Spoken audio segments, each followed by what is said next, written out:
you know who you are, who are already texting and emailing with me on Easter Sunday trying to get ready for a meeting on Easter Monday, right? And so just out of respect for, so that folks actually get to enjoy their Friday off or their day off, we'll try and take a look at that. So in summary, thank you.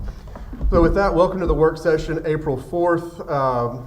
We have a number of different things, and then hopefully we'll move into a closed session during this and then try and be very efficient with everyone's time. Thank you to everyone who is here to take part in today's proceedings.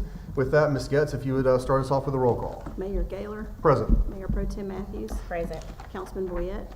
Present. Councilwoman Taylor. Present. Councilwoman Weeks. Present. Councilman White. Present.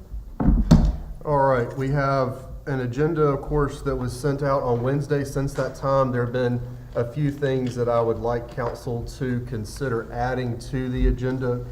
I would like to add an agreement, company called AVN, an AVN agreement for setting aside a judgment. This is something that our city attorney, Ron Lawrence, has discussed with us. We need to make the actual agreement official, so I'd like to add that under the consent agenda as item O. I would like to add a resolution in support of the Combat Arms Training and Maintenance Facility at Seymour Johnston Air Force Base in North Carolina's state FY25 budget, also to the consent agenda. That would be item MNOP. P, give or take a letter. And we'll discuss more on that in just a little bit. I would also like to add the Second Chance Month proclamation to presentations, and that will be added as item E under presentations.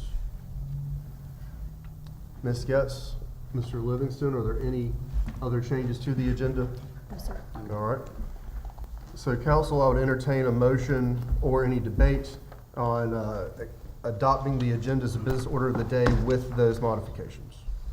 I'll make a motion. Oh, was there any discussion? Is there any discussion? No. All I'll right. make a motion to adopt the agenda as revised. All right, there's been a motion. Is there a second? Second. All right, motion has been made and seconded to adopt the agenda with the revisions. Is there any further discussion? Hearing none, all in favor, please raise your hands. All opposed, same sign. Seeing none, motion passes. Thank you. Did you raise your hand? No, I didn't, so that means I agree. Okay. Okay. All right. There's, Right. I know. Just making sure. all right, there's no old business on the agenda. We'll move to item 4, appointed committee reports. Council, this is something that I've asked Ms. Getz and Mr. Livingston to help us with. We have these different commissions and committees that to whom we appoint members of the public, and I'm asking that the chair of each of these committees or commissions come forward to council with regularity to be able to discuss what it is that they're doing, what it is that they're proposing, and things that they may want from council. Now, of course, we have council liaisons on each one of them, and we have conversation with them regularly, but I want the public to also know. So with that, Mr. Knack, where'd you go? There it is. If you would come and discuss with us the workings of the Historic District Commission. Good evening, Mayor, Mayor Pro Tem, Council.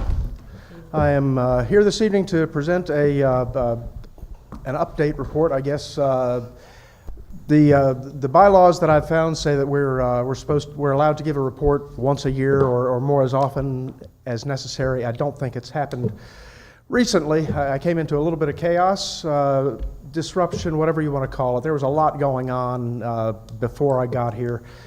Historic District Council Commission was my third choice, and I was new to town.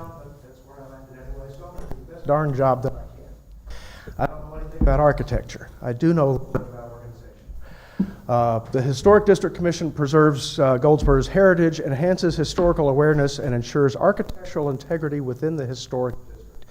Basically, we're about protecting the good stuff we have, preserving it, making sure that the new stuff goes in the way it should. And we also have some other stuff that I'm going to stop for a moment and go by my bullets rather than jumping all over the place. That's why I have.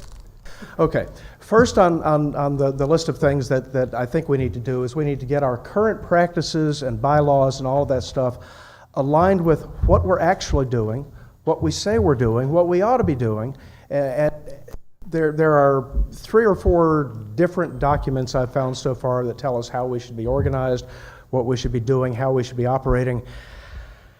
I've worked with Ms. Getz just a little bit so far, but the city clerk will be in the next few months getting all that stuff aligned. If we need to draft new bylaws to update them, I'm happy to do that work. But we'd like to get stuff, so that we know what we're doing, so we have a well operating machine. Because we need to re-engage with our mission. We had some issues with attendance that seem to have been solved. We're not doing things actively right now that perhaps we should be, or we should at least be asking the question, is there more historic property to bring into the district? For example, there's a Black Business District memorial that's going in. That's not contiguous with the district. I don't know if that matters. I don't know if it makes sense to include that or not, but I think we ought to ask the question. That sort of thing. On our current commission now, we have a lot of really strong folks that understand the local architecture and history and everything that goes into it, old and new. And I'm hearing, we'll say a little bit of energy towards updating and revising some of these guidelines. They were last updated in 2009. If nothing, I think that's right. If nothing else, then some current technologies are being excluded that maybe shouldn't be. For instance, they can now build whole walls in factories, and the way it's written right now, we're excluding some of those buildings that maybe we shouldn't. That sort of thing. So we need to look at it. Goldsboro Union Station, our crown jewel, both of the city and the historic district. I don't know what part we're going to need to play in it, but we need to be ready to play, and that means getting our ducks in a row and knowing what we're doing and know what we have to work with. My last point is transparency, engagement, and administration. I know that Mayor Gaylor and the new council, and there was a GIS guy here a couple of weeks ago. I know there's a big push in the city to get our information out there and available and easy to find and spelled out. I'm all about that. Let's get that. We definitely want to play and want to get our stuff out there so that folks know what we're doing, how the system works, etc. Thank you. Any questions? Council, any questions or comments for Mr. Knapp? I do have a question. Please, Councilman White. Yes, sir.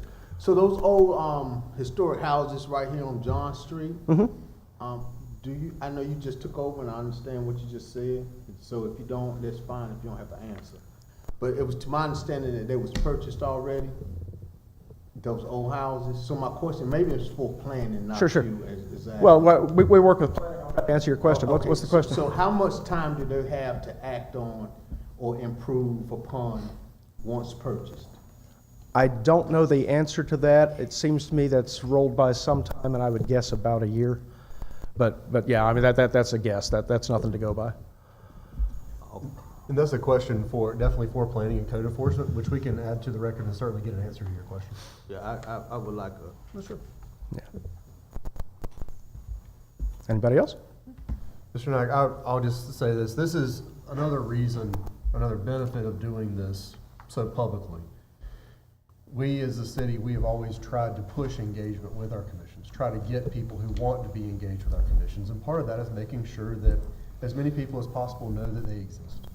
And I really appreciate you. You are not city staff. You're doing this 100% because you believe it is a benefit to the community.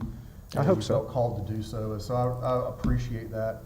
And I appreciate you being willing to come forward and stand in the hot seat for a few minutes and just kind of lay out what your vision for the commission is. And obviously I stand ready to help and guide, and there's gonna be some things that we agree on, some things that we don't, but that's what makes it That's work. how it works. So thank you so much.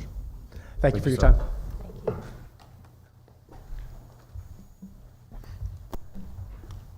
All right, moving to new business, we have 2024 employee benefits survey results, human resources.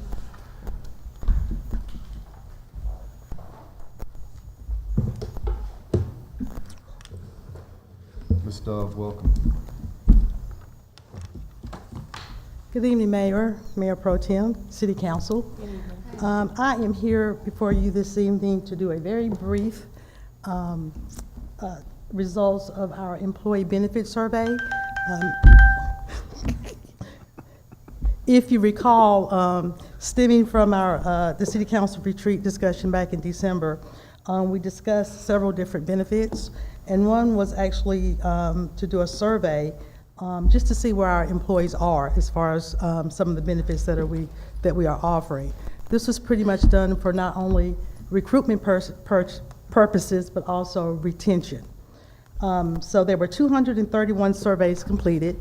We did send those surveys out by email, and you all should have gotten a copy of this PowerPoint in your packet. But if in the event that you have not had time to review it, I just want to kind of give you a summary of what our findings were. So the first question was, which benefit do you value most? And to my surprise, because I thought it would be longevity, but 62.28% of our employees value 401k, more so than longevity. And that was very surprising to me because what we hear is longevity, longevity, longevity. But at least I'm glad that we got some feedback knowing that 401k is much more preferred over longevity. The second question is, on a scale of 1 to 4, with 1 being the most important and 4 being the least important, how do you rank the benefits? Number 1 was COLA, number 2 was 401k, number 3 was merit, and number 4 was longevity.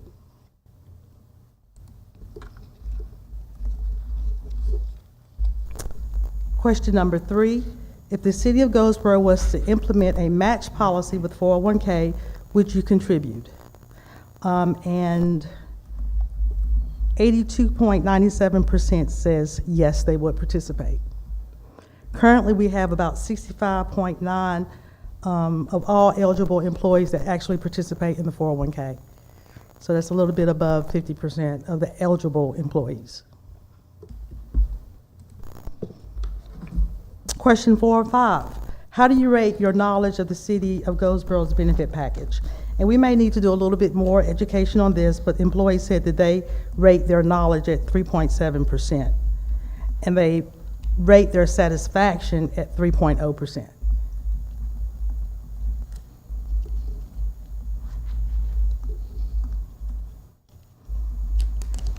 Question number 6, how would you rate your satisfaction with your health insurance plan?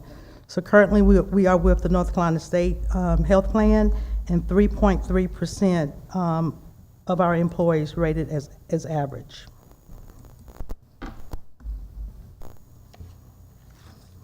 Question number 7, I believe the City of Goldsboro's benefit package is good by industry standards, and 40% said that they agree with that. And then we had about 5% that said that they strongly disagree. So this is kind of the findings that we got from from all of our employees, but please keep in mind that all the employees are not eligible and they could have participated in the study even though they're not eligible.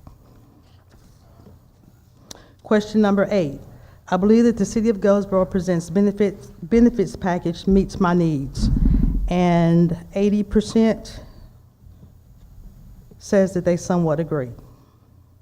That's 50%, isn't it? 50%. And then we had 6.9% that strongly disagree. Do we have slides for those? Do we have charts as well for those? the last question, you mean, do we have Yes, ma'am. charts for them? Yes, ma'am. That was question 8? I'm sorry. Perfect. Also included in your package, you should have gotten the answers to question number 9, which were just generic comments that employees made. And they went from A to Z. I think they're all over the place. Different people have different opinions about different things. So we really need to take a look at those and see what areas we need to improve on as far as benefits. As a reminder, we talked about 2 other recommendations at the retreat, and one was the health insurance reimbursement incentive that we still would like to recommend implementing as of July 1st. And the other was the vacation buyback plan that we also would like to implement effective July 1st. Any questions about the survey results or the recommended new benefits? Council, any comments or questions for Ms. Dove? You said there were 231 that participated. Of how many eligible that were eligible to participate in the survey? We cannot tell from the survey how many of those that participated were actually eligible, because the email went out to all employees. So there was no way of knowing if someone participated and was not eligible.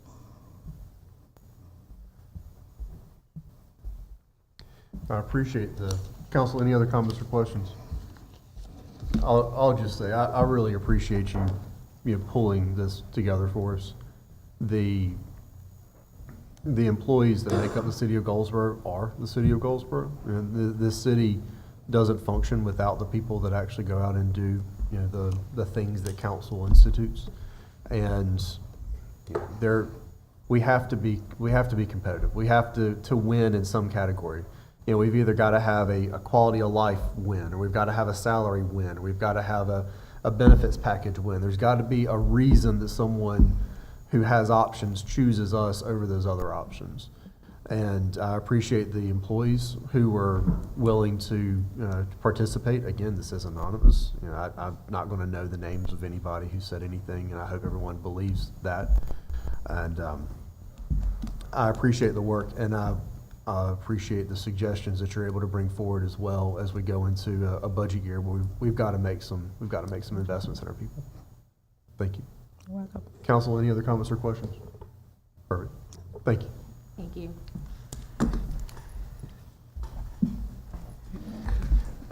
Next piece of new business. Mr. Livingston, would you like to handle this one? Thank you, Mayor. Thank you, Mayor Pro Tem Council. This is a voting delegate for the North Carolina League of Municipalities. Annually, each member within the league, which is all your municipalities that are actually league members, get to choose a voting delegate. Historically, the city of Goldsboro has used the manager. I'm willing to be the voting delegate, or if you choose someone else on the council, it also can be, but you get one vote, and that vote would be for a person that would serve on the board of directors for the North Carolina League of Municipalities. Council, first of all, Mr. Livingston, does the vote need to be in person? No, it can be done electronically. There's a window there, I think they said, between April 12th and April 19th, and then they'll share the results at the City Vision Conference on April 25th. All right. Council, I would ask that we allow our interim city manager to cast that vote if it's the will of council as a whole. If there's no controversy on that, I'd accept a motion indicating as such, and if not, then we can have a conversation, of course. I'll make a motion to that effect, Mr. Mayor. All right, motion has been made to allow Mr. Livingston to cast our vote at City Vision. Is there a second? I'll make a second. All right, motion has been made and properly seconded to allow Mr. Livingston to be our vote, or our delegate. Is there any further debate or conversation on the motion? Hearing none, all in favor, please raise your hands. All opposed, same sign. Seeing none, motion carries. Thank you. And for the record, who all is able to go to City Vision this year? I know I'm able to go for one day. You're going to be there a little bit, and Mr. Livingston, you're going to be there for the full events. Yes. Anybody else that's going to be? I appreciate you doing that. It's an impressive conference, from what I'm told. I look forward to being there the one day that I'm there. All right, so now moving along, if it is okay with the council, I would like to move into a closed session. We have two matters that we need to discuss. One is economic development, one is potential litigation. And so if the council will do so, I'll entertain a motion to move into closed session on the grounds of economic development and potential litigation. I make a motion that we move into closed session. All right, motion's been made. Is there a second? Second. Motion's been made and seconded to move into closed session on the grounds of economic development and potential litigation. Is there any debate? Hearing none, all in favor, please raise your hands. All opposed, same sign. Seeing none, motion carries. All right, we are in closed session.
We're back.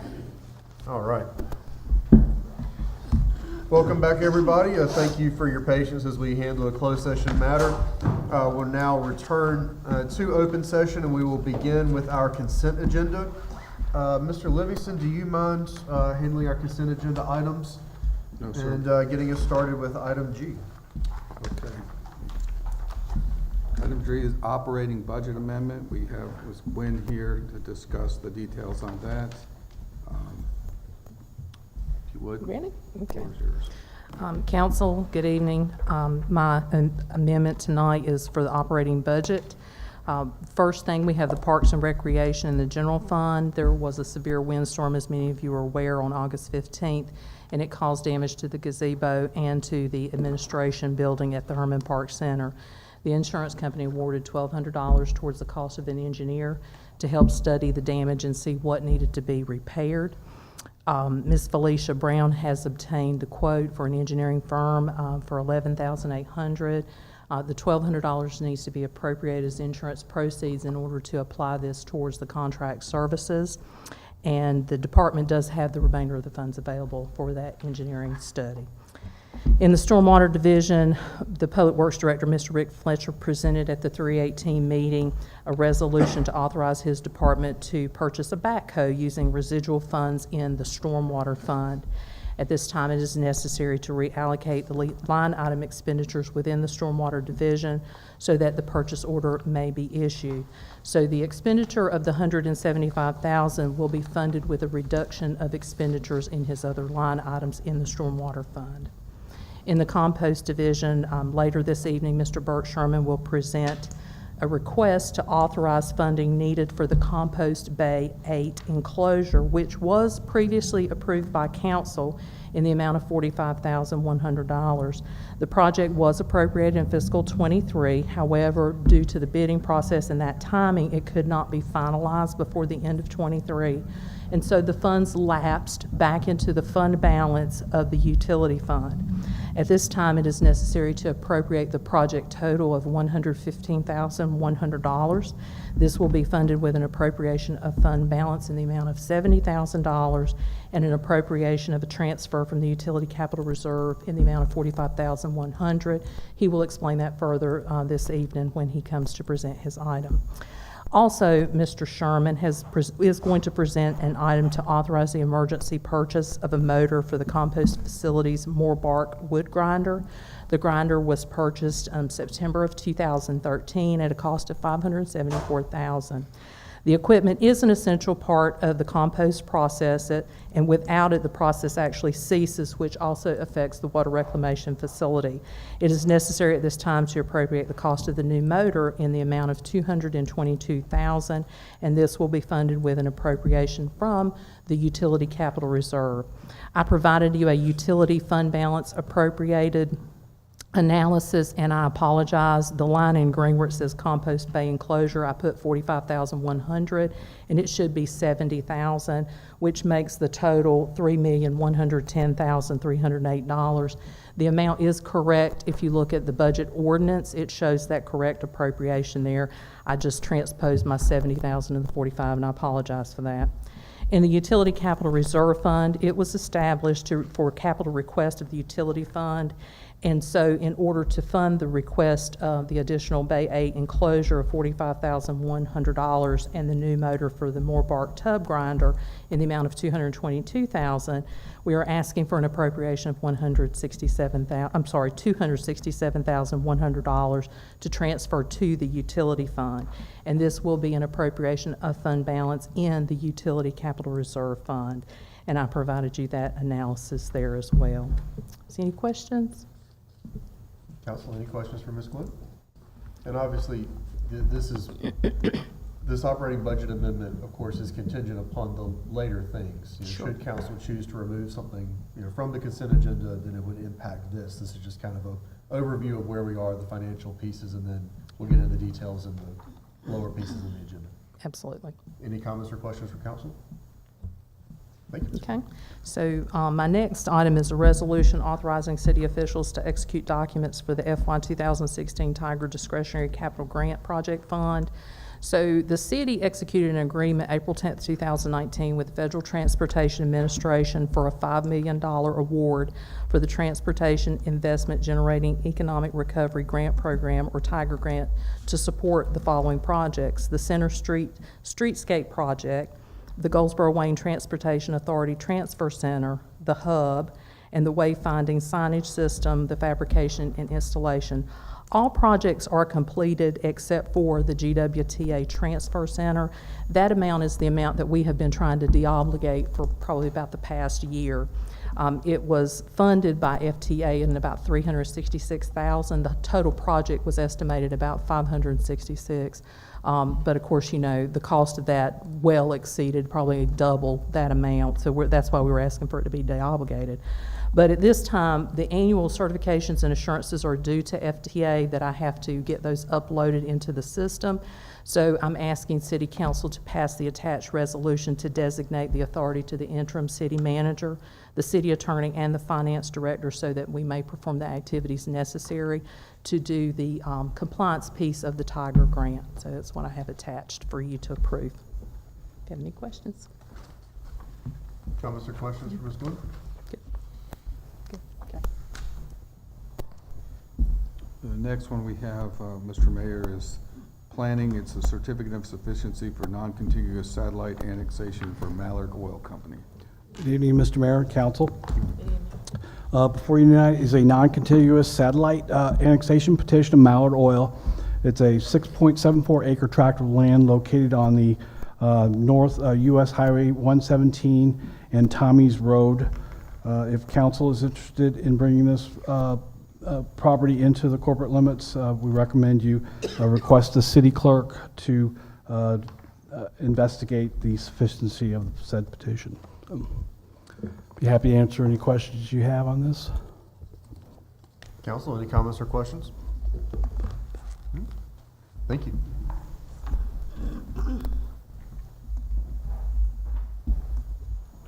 The next item, item J, is the City of Goldsboro Wayne School of Engineering Titans 5K Fun and Run 2024 special event. Essentially, a 5K run will be closing the streets for that, and they have attached map in your agenda packet.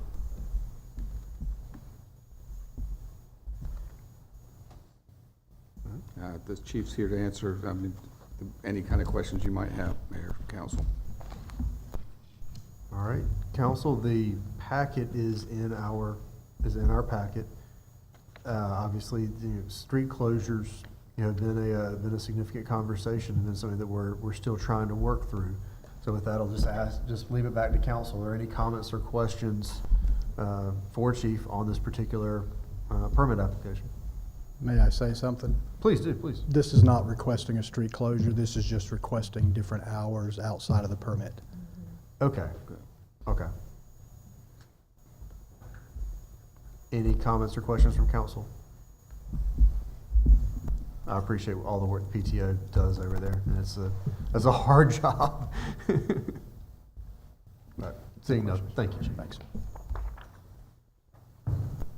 The next one we have up here is Public Works Department, Public Utilities Department.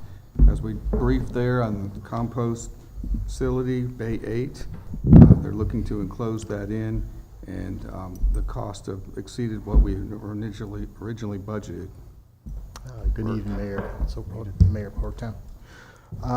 This one is about the Bay 8 enclosure. The City of Goldsboro Public Utilities Department received approval from the City of Goldsboro City Council during the March 20th, 2023 meeting to utilize the Public Utilities Capital Reserve Fund in the amount of $43,000. The allocation was necessary to secure an additional funding for the completion of the budget capital project, specifically the enclosure of Bay 8 at the compost facility. The total funding requirement for this project was $70,000 at the time. Subsequently, on May 1st, 2023, the City Council granted authorization for the use of the NCGS 143-64 exception, which exempts the procurement requirements outlining the outlining for the agricultural engineering and survey services. This exception was sought in order to obtain accurate, comprehensive drawings essential for the construction of the Bay 8 enclosure. The work consists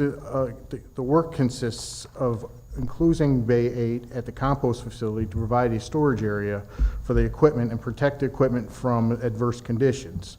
The project was published in an informal bid 2023-009. Bids were received up until 2 p.m. on February 8th, 2024. Carolina Bay Construction and Maintenance LLC was the lowest bid for the enclosure of Bay 8 at the city compost facility for $107,800. The second bid came in at $209,772 from Tony Willard Construction. Staff recommends that the City Council approve the use of the Public Utilities Capital Reserve Fund for the additional amount of $45,100 to provide the funding requirement to complete the budget capital project. Total amount required for funding of being $115,077, including taxes. It is recommended that the City Council approve the attached resolution authorizing the city manager to execute the contract with Carolina Bay Construction and Maintenance, LLC, and the additional funding for the Public Utilities Capital Reserve Fund. Any questions? Council, any questions? Seeing none? Number 2. This one is for the compost grinder.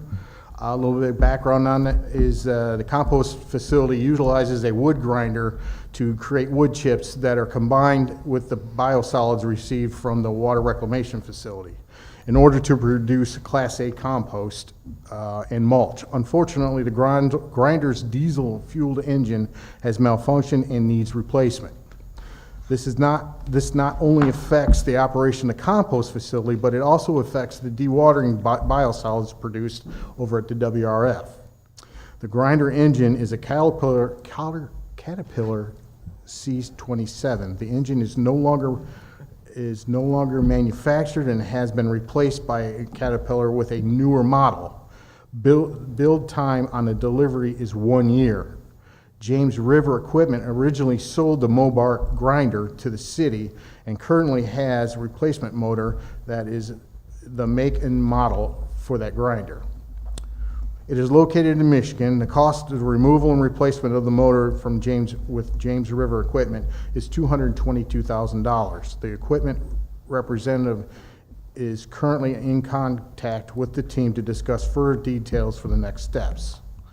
General Statute 143-129 establishes the state bidding requirements for purchase of apparatus, supplies, materials, or equipment. Section E6I and E6II grants the city authority to exempt purchases from bidding requirements when price competition is not available, or compatibility is the overriding consideration.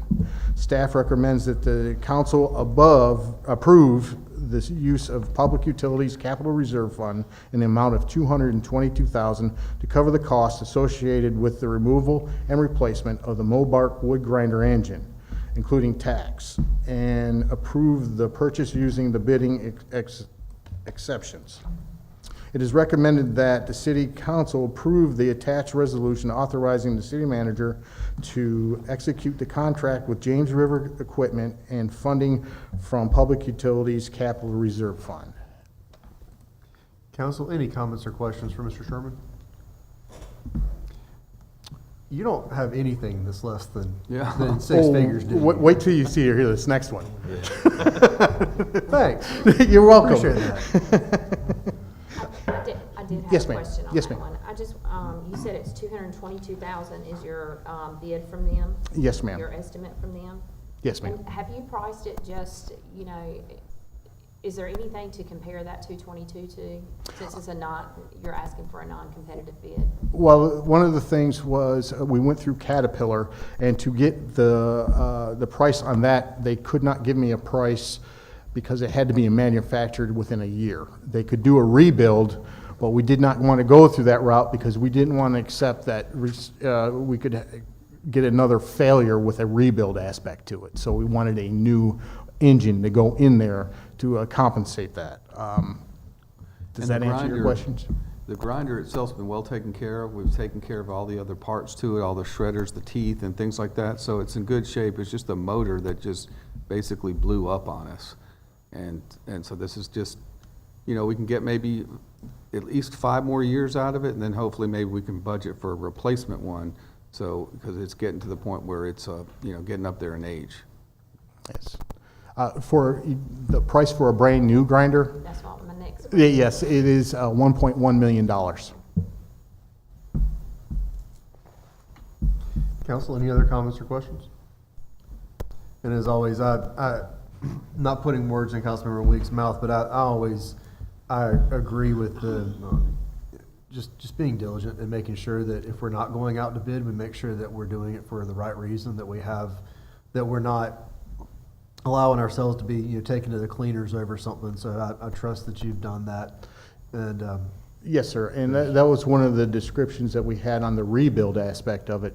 We weren't guaranteed of a price because they didn't know what was into it once they got into it. So I think this is a better route to go because it's a brand new motor. It has a 5-year warranty, and we should be good. Now, the rebuild, it has a 1-year warranty on it. We could purchase more, but for the factory, after they get done rebuilding it, it's only 1 year. any other comments or questions from council? Matt, you keep us going. Bert, the next one is our public Neuse River Pump Station intake screen repair. Okay, a little background on the screen is located over at the Neuse River Basin pump station, yeah, the intake structure. It serves as a vital barrier to prevent sand from infiltrating the raw water reservoir, okay? This is an essential component and plays a critical role in safeguarding the reservoir from accumulating and protects key equipment such as pump impellers from erosion the water treatment plant's equipment. So you just imagine that sand getting into our equipment and just eating it like sandpaper, okay? So if we don't have that sand removed in the beginning of the process, we're gonna have damage to our other equipment down the road. Staff wants to bring the attention to this issue to council since an urgent need is, and advise them on the assessment cost for replacing the intake screen. It is crucial for both safety and efficiency for the Neuse River Pump Station, that is, the intake screen to be replaced promptly. Staff intends to bid this out in April with plans to bring it back to council in May to approve executing the contract. Staff recommends that the City Council approve sending this project out for formal bid to the cost associated with the repair. The estimate cost for the replacement project is follows. The new intake screen itself is $140,818. The removal of the old screen is $133,969. And the installation of the new one is $162,906. With all together was $437,695 to get that done. So the reason why this costs so much money, would cost anywhere, even in NWASA with their raw water intake, is because it's all specialized equipment. It's not something you can go buy in off the shelf. So they have to build it, they have to spec it out, they have to manufacture to a certain standards, and there's a lot of intensive specialized labor that goes along with it. It's not just anybody that can do this kind of work. So unfortunately, it's not one of those things where, oh, well, you just go get some plumbing company or something to come in and take a look at it and get several quotes. You have to have specialized people, it's specialized process, and it's specialized equipment that has to be custom made for our purposes. And that's the way these kind of things are, and unfortunately, they don't really make very many plug-and-play type of things in water treatment plants or water filter plants. And this dilemma started sometime after, what was it, in July? Because after July, we had that area dredged and there was no sand in our infrastructure whatsoever. We had divers go in, it's an annual thing that we do. We have the divers go in and test the integrity of the screen in the structure itself. And that's where they found a 2-foot hole blown out in that screen. And that's where the sand is actually entering our equipment. And Bert is exactly right. This is like an emergency repair. This is like one of the worst things you can have sort of happen for your plant, you know, right at the front end like this. Because if we do get a lot of intrusion from sand and things like that, it will tear up our other equipment. So it is essentially an emergency repair that we're looking at here. Well, let's get it out to bid and get it repaired so we don't end up having even more expensive repairs to add on top of it, So council, any other comments or questions for Mr. Sherman? Hearing none. Guys, I promised that we would have a bit of a break between this and our 7 o'clock meeting. We have made it through our work session agenda. We've made it through consent agenda items up through M. We will return to item N during our 7 o'clock session. So with that, let's go ahead and recess until our 7 o'clock session in council chambers.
Into order. Appreciate everyone joining us tonight.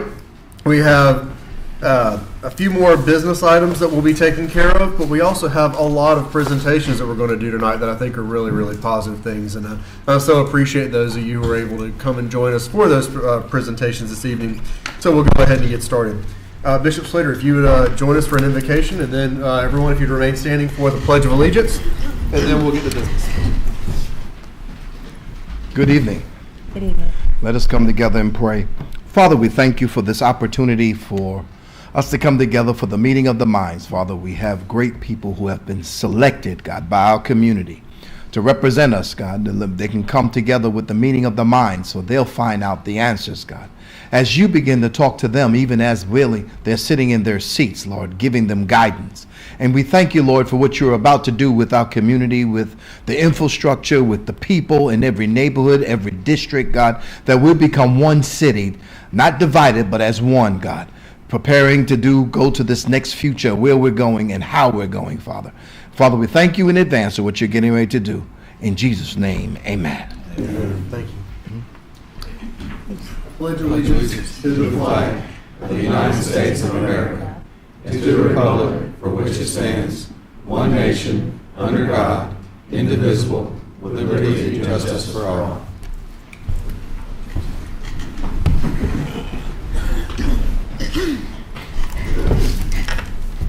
All right, Ms. Getz, if you'd get us going with a roll call. Mayor Gaylor. Present. Mayor Pro Tem Matthews. Present. Councilman Boyette. Present. Councilwoman Taylor. Present. Councilwoman Weeks. Present. Councilman White. Present. Thank you, Ms. Getz. We have one absence this evening. Councilwoman Jones is away attending to a personal matter. So we wish her safe travels and a safe return. So with that, we'll move directly into an approval of the minutes. Is there a motion to approve the minutes of the work session and the regular meeting of March 18th? I make a motion that we approve the minutes. All right, is there a second? Second. Is there any discussion on those minutes that have been provided? Hearing none, all in favor, please raise your hand. All opposed, same sign. Seeing none, motion passes. Thank you, everybody. All right. And with that, we will move directly into presentations. We'll begin with the Month of the Military Child. Ms. Getz, who do we have present for Military Child? Perfect. If y'all would come forward, please. Councilmember White is going to read the proclamation, and then after that, I'll come forward and we'll do pictures and all those good things. And if y'all have any comments after that, the microphone will be. Councilmember White. Month of the Military Child Proclamation. Whereas thousands of brave Americans have demonstrated their courage and commitment to freedom by serving in our country's armed forces and active duty posts around the world, and whereas nearly 2 million children have at least one parent currently serving active military duty, and whereas Goldsboro, North Carolina is the home of Seymour Johnson Air Force Base, and the Wayne County Public School System have over 2,000 military-connected students, over 13% of its students' population, who are children of active duty, reserve, retired, or veterans. And whereas the United States Department of Defense celebrates the month of April as the month of the military child, further highlighting the important role military children play in the armed forces community. And whereas the children of our service members are major contributors to the strength of their parents and make significant contributions to families, schools, our community, the state, and the nation, despite repeat and prolonged absences of one or both parents. And whereas when parents serve in the military, their kids serve too, and it's fitting for our city to pay tribute to the military children for their commitment, struggles, and unconditional support of our troops. Now therefore be it resolved that the Goldsboro City Council does hereby proclaim April 24th as the month of the military child, and April 19th as Purple Up Day for Wayne County Public Schools. We encourage all school personnel and City of Goldsboro residents to recognize the contributions of our military families and to celebrate the spirit of military children across our city and nation by wearing purple on April 19th as an outward symbol of appreciation for our youngest heroes. In witness whereof, I hereunto set my hand to fix the seal of the city of Goldsboro, North Carolina, this first day of April. Mayor Charles Gaylor.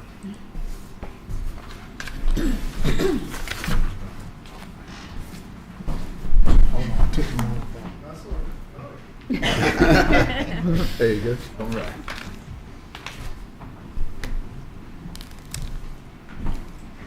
Ladies, I'll begin just with a quick mic check to make sure that this works. And then it does. If y'all would like to introduce yourselves, if you have any comments, and then we'll actually hand it over and do a picture. Okay, well, hello, my name is Heather Winstead. I'm District Military Liaison for Wayne County Public Schools. Hi, I'm Christy Barnes-Williams, the School Liaison at Seymour Johnson Air Force Base. And we appreciate all that you do for the military children and families at Seymour, and we look forward to seeing you purple up on April the 19th. All right. Thank you. So ladies, if you would, please note that this is not clipped in, and so wrap one of your fingers around there and we'll hold it and then do a quick picture.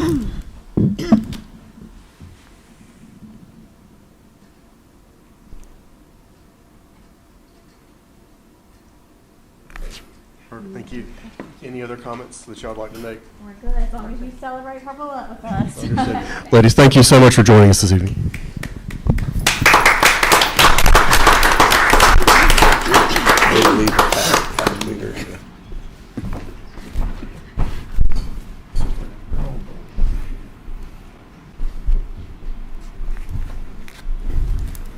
Next, we have a proclamation for Children and Families Month, which will be read by Councilwoman Jamie Taylor.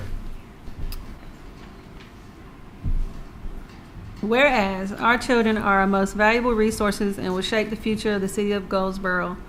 And whereas the quality of parenting, caregiving is one of the most powerful protective factors for children, and our community recognizes the long-term value of offering services to support positive environments for children and families. And whereas the city of Goldsboro is home to Seymour Johnson Air Force Base, and we recognize that our military presence comes not just from those who wear the uniform, but from their families who also serve our country. And whereas April is month of the military child, and military children make daily sacrifices so their parents can keep our nation safe.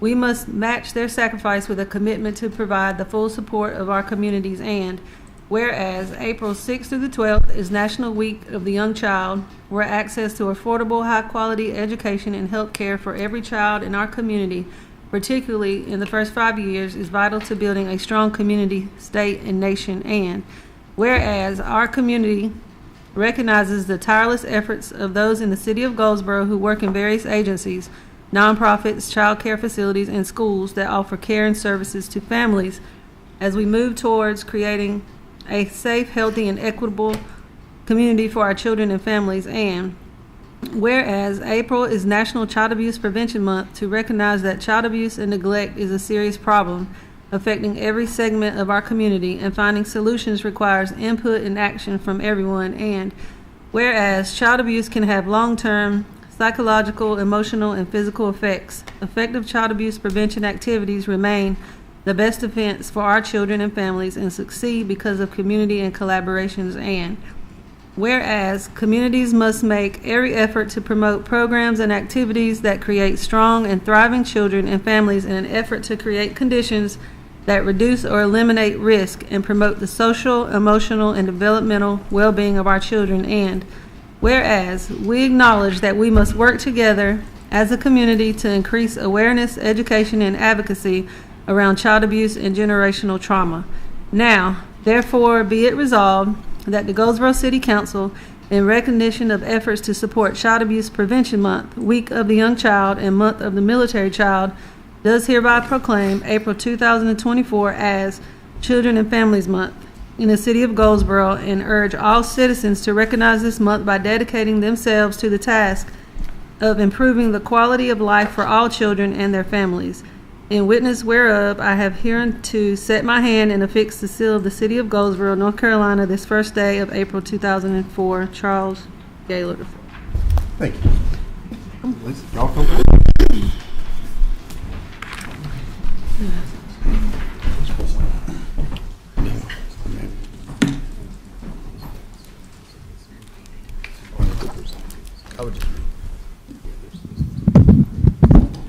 So this is a group that really needs no introduction, but we're going to do it anyway because you never know who's watching live, and I want to make sure that everyone knows exactly who's here with us. So, Ms. Wallace, if you'd start us.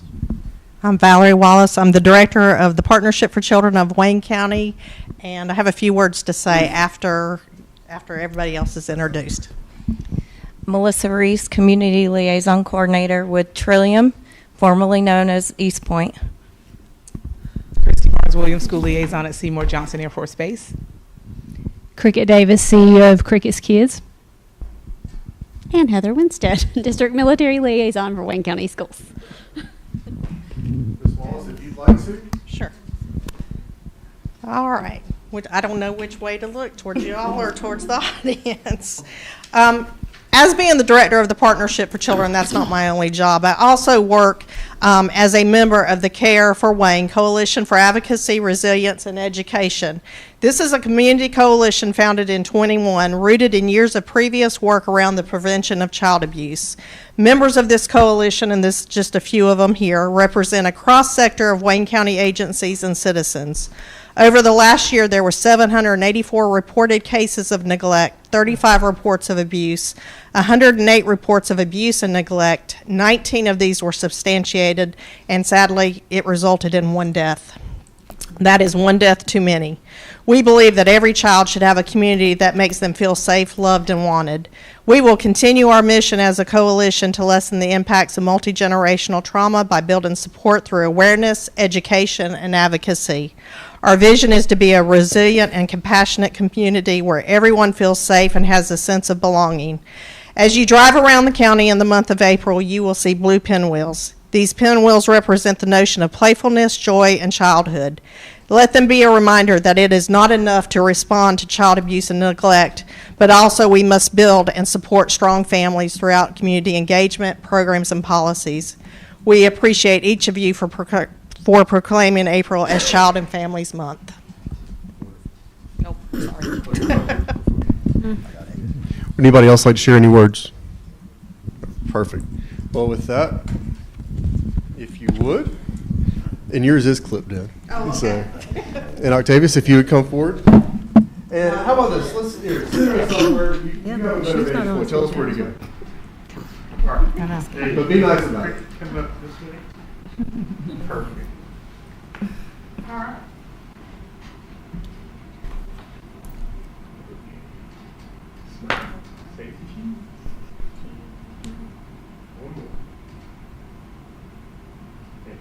Thank you. Thank you all so much for being here.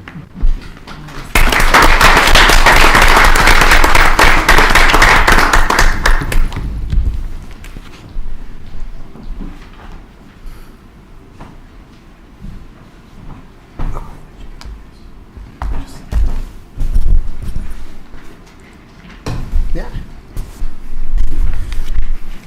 I think it's serendipitous that our next item under presentations is on veterans and community resources. But Mr. Livingston, I believe you probably should do the honors of introducing our next speaker. Thank you, Mr. Mayor, Council. Next up, we have Haley Livingston with Monterey Behavioral Health. And also, I think I'll let her introduce her colleagues as well, but she's here to speak on behalf of the homeless veterans and the programs that her company offers to help and assist homeless and other people in need. Good evening, Mayor, council members. Thank you so much for having me. I think I'll start by saying that this is just very near and dear to my heart. I can say without anyone having to raise their hand in this room that we all either have struggled or know somebody, love somebody that struggled with substance abuse or mental health. And so I'm just trying to bring more resources to your community. And I have our Chief Operating Officer, Dr. Denise Ojari, zooming in, and also Stephanie Roston. She's our VP of Community Engagement, and I will let them share with you. That's right. Thank you. Great, thank you, Haley. Hello, everyone. I'm Stephanie Roston, and we do have Dr. Denise Ojari on the line as well. I have a presentation. I'm not sure if you can see the screen of my presentation, can you? No. No, you can't. Okay, I'll just go over an overview. So we are Monterey Behavioral Health. Like I said, my name is Stephanie Roston. We have been working with veterans for a little over 4 years now. Really engaging in the veteran community and I am the main point of contact for veteran referrals as well as Haley. And our clinical leadership is Dr. Denise Ojargi. She's on the line. And then we have Dr. Tiffany Zoba. She's our Chief Clinical Officer. And then we have our own internal psychiatrist, Dr. Brad Ziering. And I would really like to bring to and let you know that we do have our Resilient Star Veteran Program that is integrated into all of our residential inpatient and outpatient programs. And we're educated in terms of trauma-informed care. We are serving veterans who are diagnosed with PTSD, military sexual trauma, bipolar disorder, OCD, ADHD, ADD, borderline personality disorder, mood and thought disorders, and TBIs. Part of our residential programs, the veterans are able to see our internal psychiatrist once a week for medication management. So we really hone in on those diagnoses, as well as the records that we receive from the VA themselves, the providers. Our veterans have a primary therapist that they see 3 times a week while they are in our inpatient residential care. The modalities that we offer our veterans are EMDR, neuro and biofeedback, TMS, cognitive and dialectical behavioral therapy, somatic experience. We also do intensive group therapy, family therapy. So if the veteran wants to integrate anyone within their family system, they can. Obviously, it is at their request, but we like to integrate the family as much as possible. And then we do offer things like equine therapy, yoga, breathwork, meditation, acupuncture groups as well. We do have a chef that cooks breakfast, lunch, and dinner for all of our veterans, and that may seem like a luxury, I like to say, but really it's about teaching our veterans how to feed their bodies, which in turn helps their mind. So we really like to integrate that healthy piece, and also it's for our veterans who have high medical needs, like things like diabetes or anything in that regard.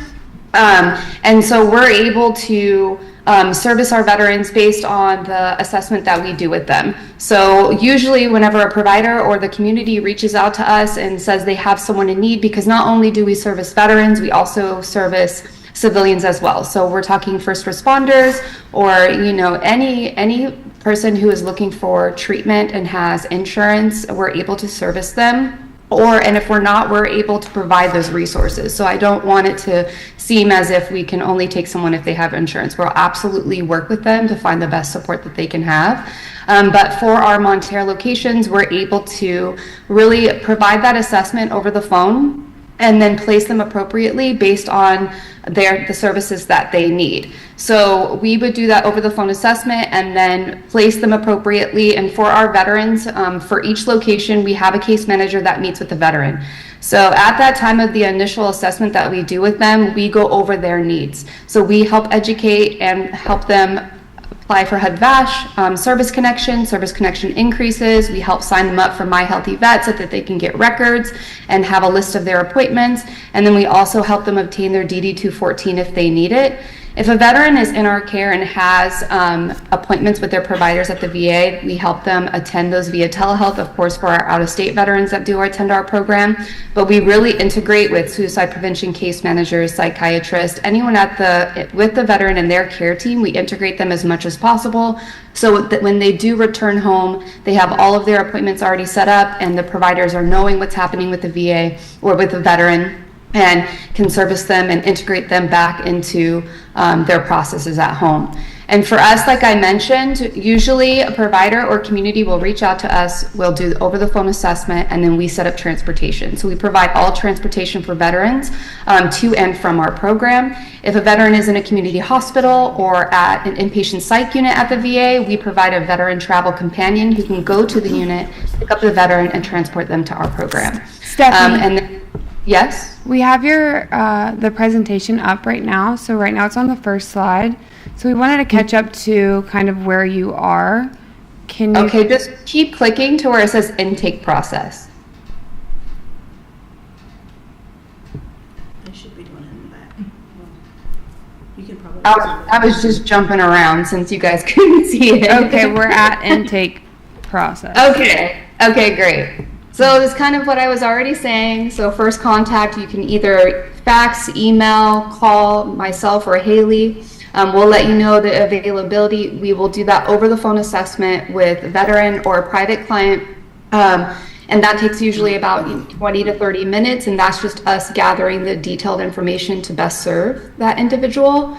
And then we do provide transportation to and from our program. We do allow all service animals. I recently had an emotional snake at our substance use program for a veteran. So we really do allow all service and emotional support animals. And then of course, any care team that wants to be part of that process, they can reach out to myself or Haley anytime. We can provide weekly progress reports and those things. We definitely really know it's important to keep that care team integrated into the veterans process so that there is a smooth transition back home. Next slide, Haley. I'm going to go over our program so you have a good idea of those options for any person seeking treatment. So we have Monterre Tucson. It is a 10-bed co-ed facility. We do not offer detox at this location, so it is primary mental health, and then we have 24/7 RNs on site. So we are able to take individuals who are maybe need to use a wheelchair or a walker or are diabetic and struggle with open sores or lesions. We are able to service that clientele at this location. Next location, Haley. Tucson. Or slide, sorry. We have Monterre, Phoenix, Arizona. It is another 10-bed location. We have a female wing and a male wing. And again, this is still Monterre, so we do not offer detox, but it is another primary mental health location. Next slide. And then a location I'm really proud of is our At the Boulevard Center for Healing. It is our... There we go. Right here. You're at Monterre Center for Healing.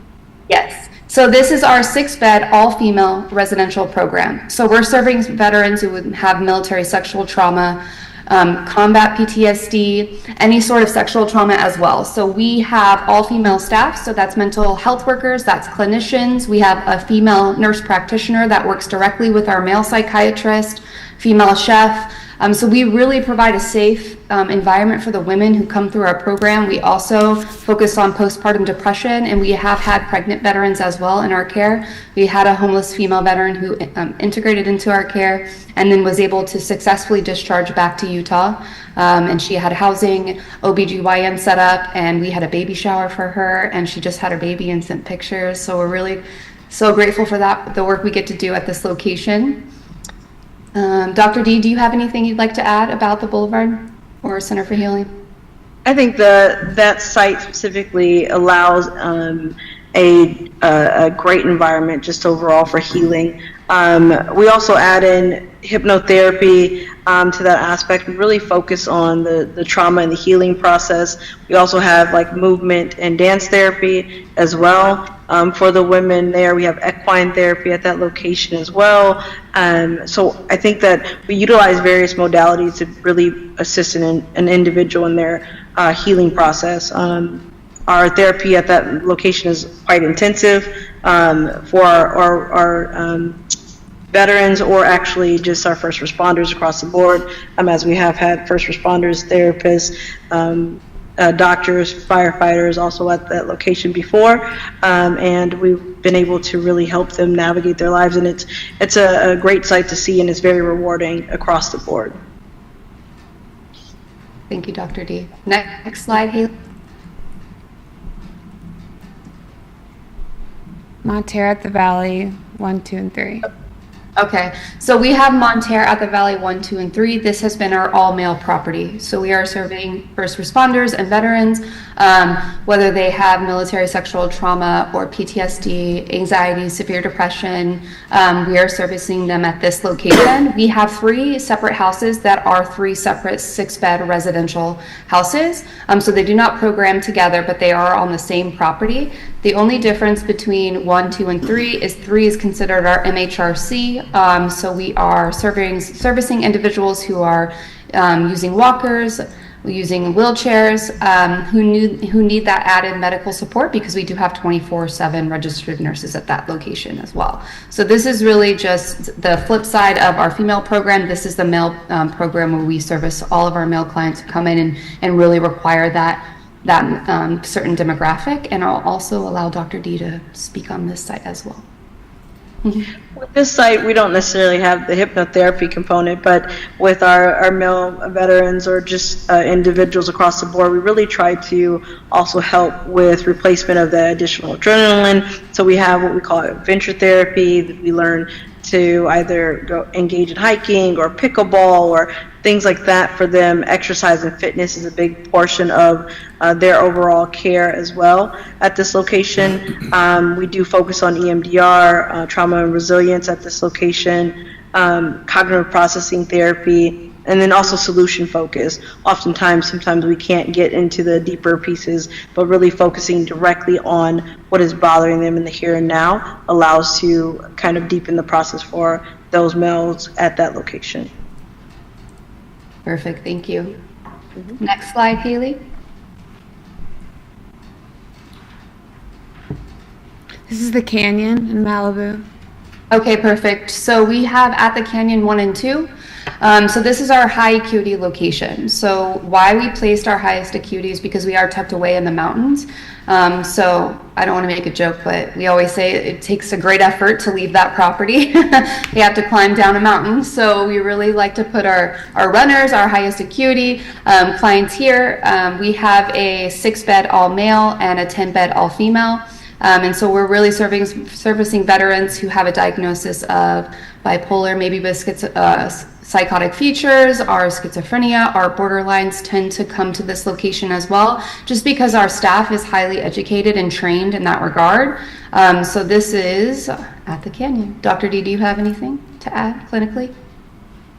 I think that you covered it. I was going to say the same thing, that we're nestled in the canyon there, so that way we definitely maintain our population there. I think it creates an environment in which individuals are able to really truly thrive and not feel that they're being watched and monitored. It also helps to decrease the paranoia that individuals may have because it's away from the typical city. And so it creates this encapsulation of just healing. So it's a really great site to be at. It really is. Thank you, Dr. D. Next slide. Substance Abuse Renewal Health Group. Okay, perfect. So we have our substance abuse side. I'll do this quickly. We have our leadership. Denise Cooney is our clinical director. Frida is our DON now. She's our director of nursing. We have our own internal psychiatrist on our renewal side as well. And then we have Dr. Marlon Rollins, who is our COO and president of addiction services. So this is the renewal side, which again is our substance abuse side. You can do the next slide, Haley. So it has our veteran house is in Encino, California. So we are providing a medication-assisted detox under the care of a doctor. We do have both first responders, private clients, and veterans attend this program. And so we are assessing them appropriately over the phone. And then depending on the need of the client, we will bring them in here. They will see the doctor and then again provided medications to detox safely off whatever substances that they're currently struggling with. And then the residential portion of our program kind of mirrors Monterre in terms of the services. So they're seeing the psych once a week. They have their primary therapist that they see 3 times a week. We offer the same modalities such as EMDR, neuro and biofeedback, TMS, cognitive and dialectical behavioral therapy. We are definitely integrating the family if possible, providing relapse prevention education. So we are truly a dual diagnosis programs. There's a lot of substance abuse programs who will say they are dual diagnosis, but we truly are because we do provide that mental health component. So we can service clients who have a diagnosis of OCD, PTSD, and those things. So I'm really proud of it. And we also integrated our RSVP program into our substance abuse side as well. And we have been serving veterans at these locations in terms of renewal for a little under 4 years. And so we're really able to provide a safe environment. And the good thing about having the substance abuse side is we do have some veterans where the VA will refer us someone who needs detox and then truly needs to go over to our primary mental health side. So they're able to come into renewal, provide that safe medication assisted detox, and then they can transition over to Monterre for that intense mental health piece. Okay, go ahead, Haley. Next slide. Okay, so we have, we're almost done, everybody. I know it's long. We have our veterans houses in Palm Desert, California. It is secluded on a ranch. We have our own horses, Blaze and Flame, who were actually adopted by us. They came from a very abusive environment. And so our veterans and first responders can actually work with the horses. And we're on the same side as Pegasus Riding Center, where disabled children come and ride horses on the same property. So our clients can actually go over and volunteer their time at that site if they choose.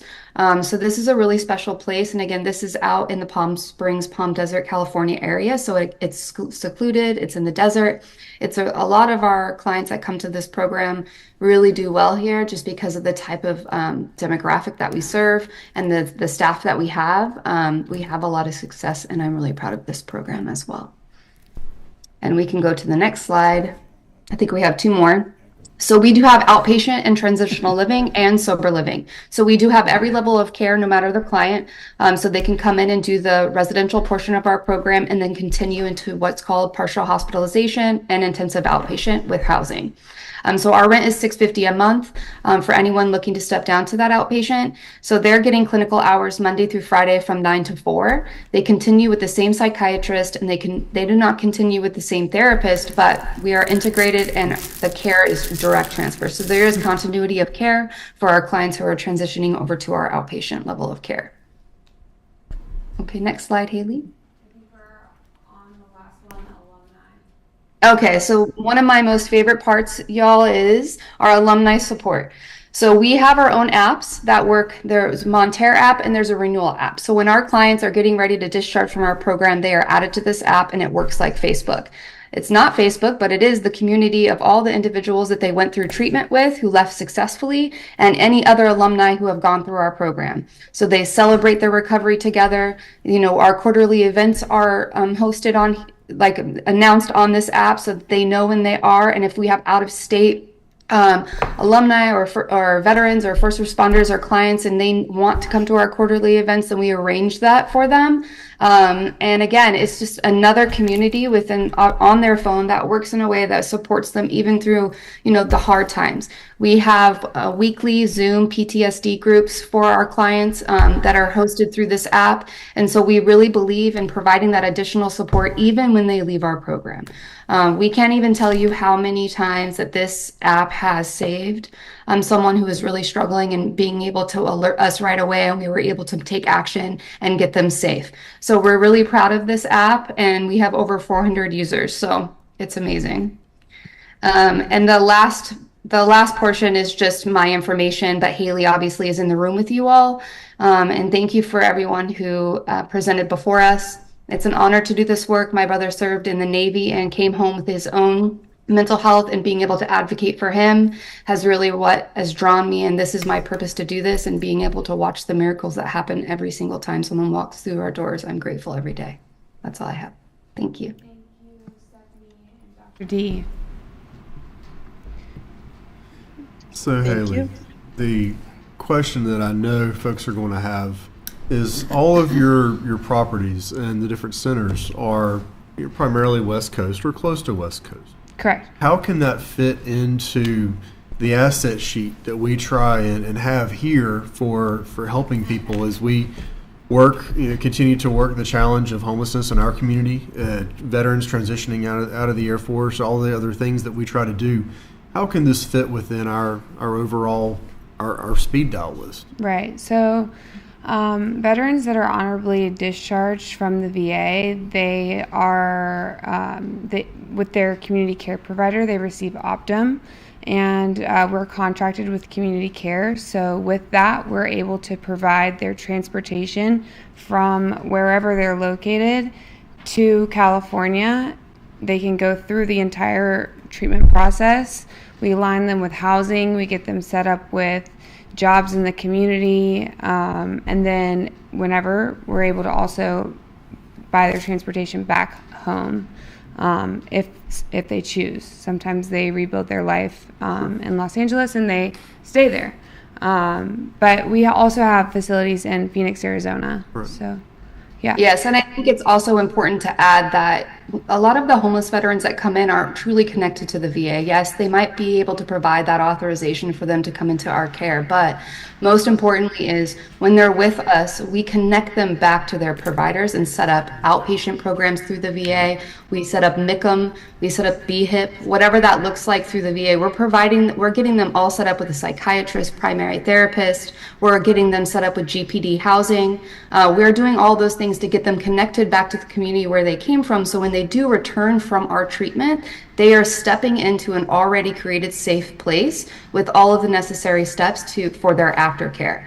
So instead of a veteran returning back to North Carolina and remaining homeless, everything is already set up, again, to have a safe return back to North Carolina. Understood. Thank you. Right. Yeah. Council, any comments or questions?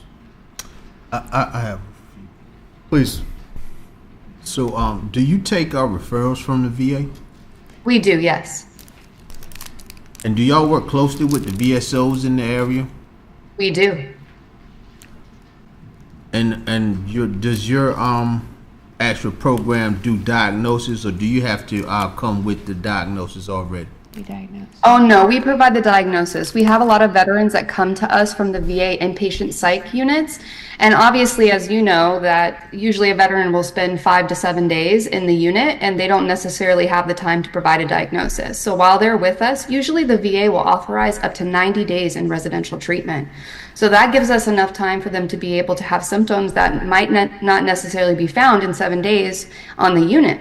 So they don't necessarily have to have a diagnosis. Some veterans come in with a diagnosis of PTSD only, come to find out they have a bipolar disorder or a major depressive disorder.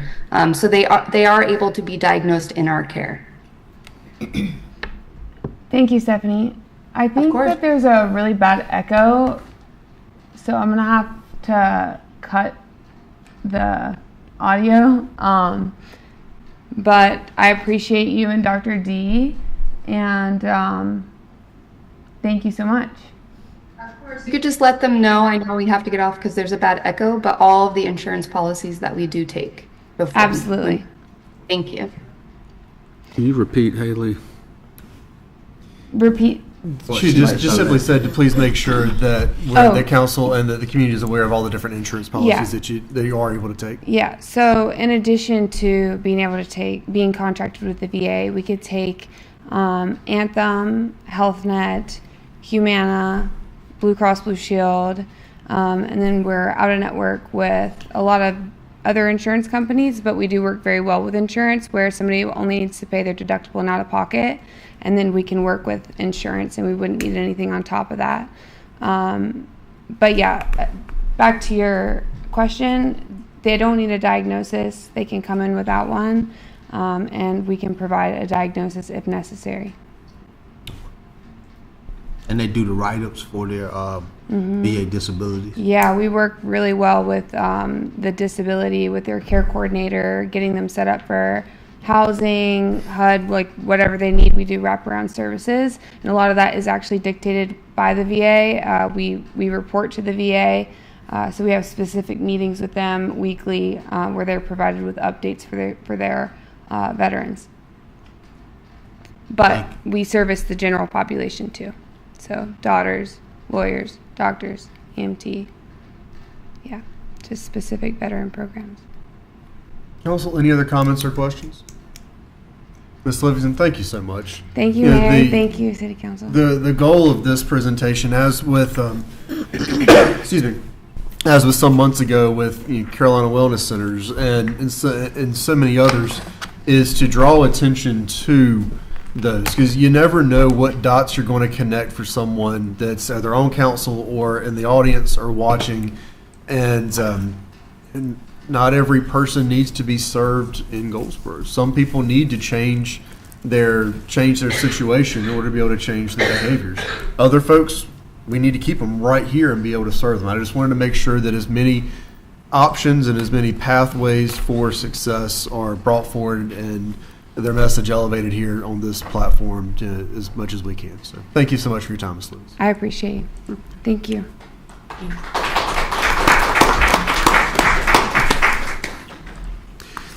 On that note, we'll move to our next presentation, which will be read by Pro Tem Matthews in his Second Chance Month proclamation. And I believe there is somebody here from the Reentry Council. Yes. We have our Wayne County Reentry Council President, Nathaniel Dupree, is here. And sir, while she reads, if you'd like to hold on to your seat, that way you're not standing up here by yourself. And then if you'll read, and then after that, we'll move forward. And of course, the microphone will be yours.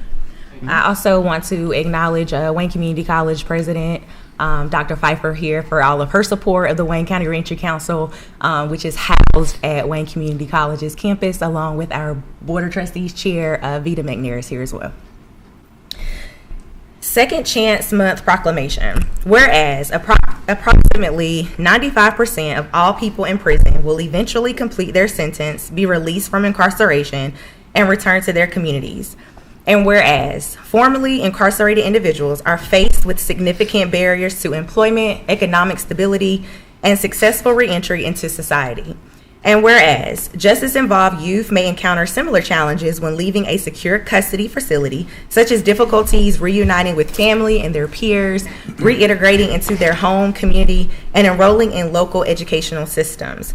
And whereas local leaders and state and federal officials recognize these challenges and continue to promote the rehabilitation and reintegration of formerly incarcerated adults and justice-involved youth into society by developing policies and programs that make it easier for these individuals to lead successful lives. And whereas the City of Goldsboro continues to collaborate with the Wayne County Reentry Council, Wayne Community College, local industry, and all units of government to promote reentry efforts for motivated individuals to compete for jobs, attain stable housing, support their families, and contribute to their communities. Now therefore be it resolved that the Goldsboro City Council does hereby proclaim the month of April as Second Chance Month in Goldsboro, North Carolina, and encourage all residents to observe this month and recognize the efforts of those who work to improve rehabilitation and reintegration of formerly incarcerated individuals. In witness whereof, I hereunto set my hand and affix the seal of the City of Goldsboro, North Carolina, this the first day of April, 2024.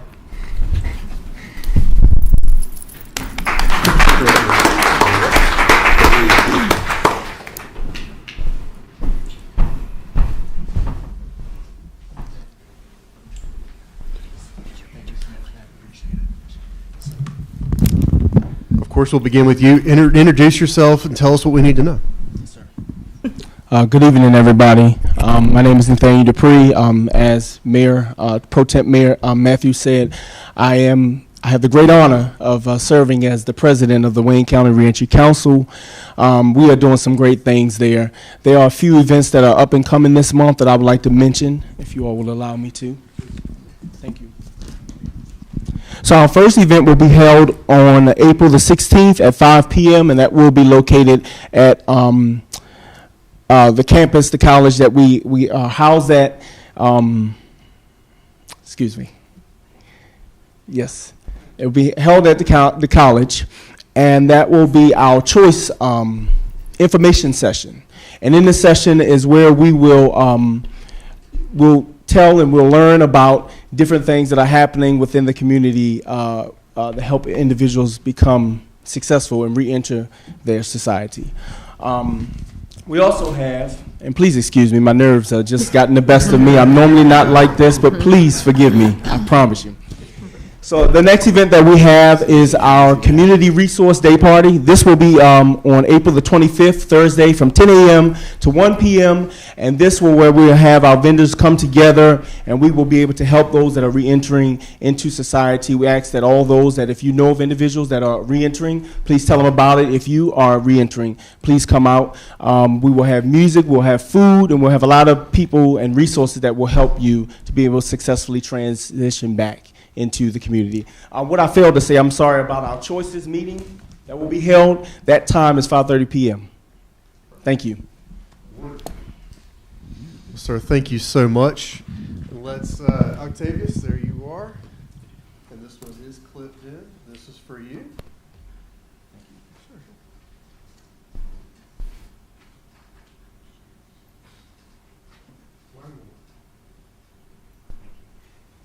The high photography skills of a man.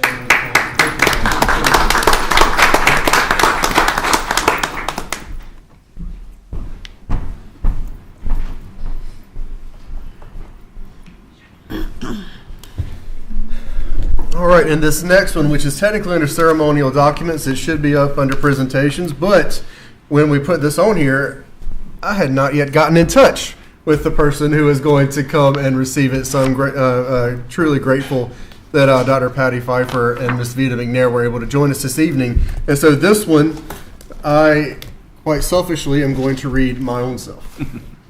So, Community College Month Proclamation.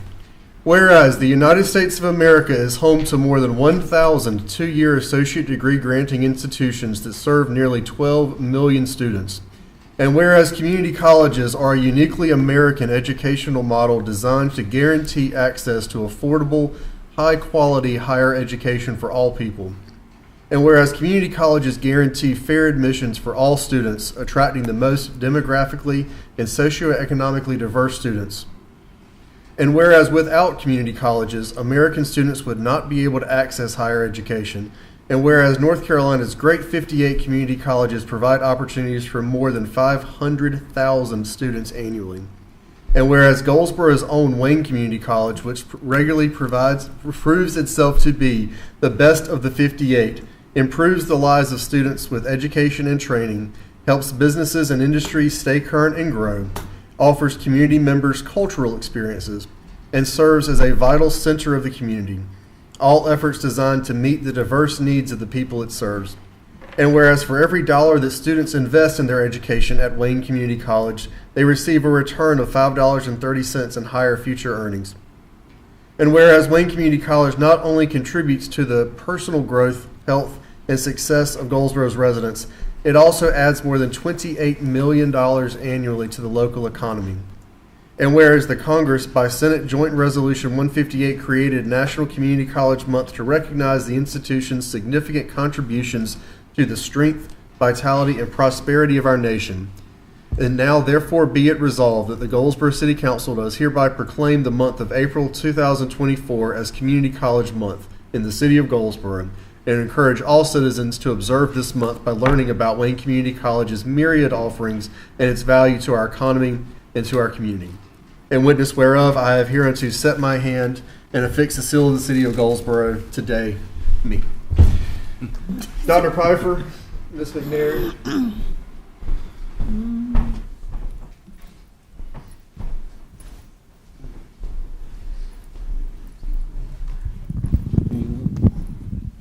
Both of you having known me personally and professionally for far too long, I am incredibly hesitant to do this.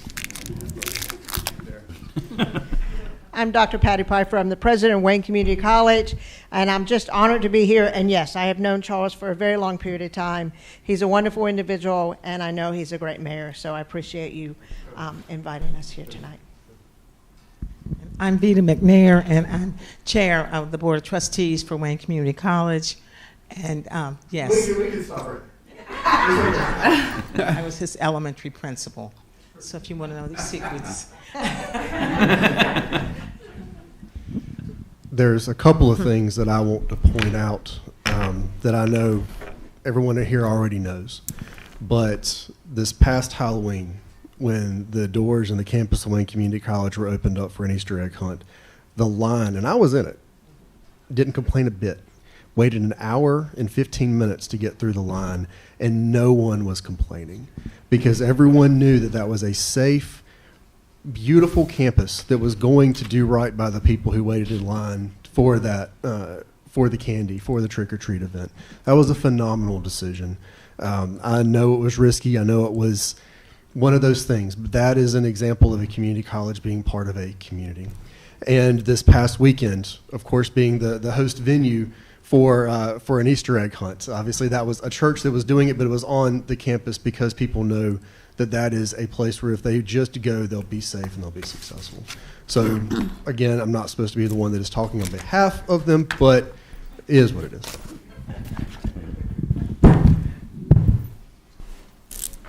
This one is clipped in, so don't worry about sliding out.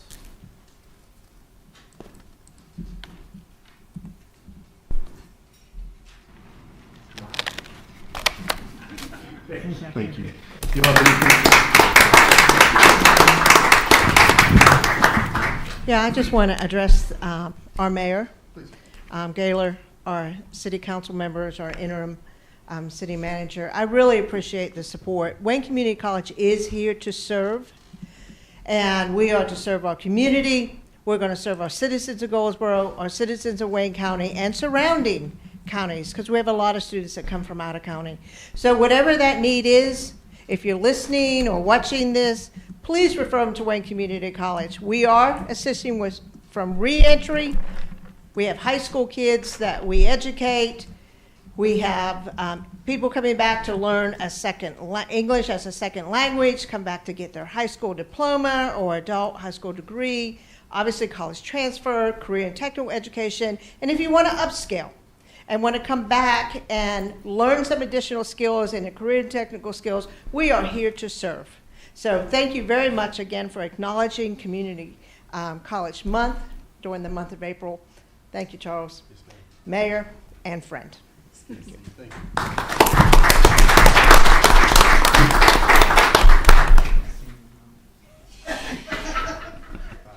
Thank you. Appreciate it. That is still on there. That's all right. Well, actually, I'll put it back. My luck, it'll decide to roll off out of nowhere.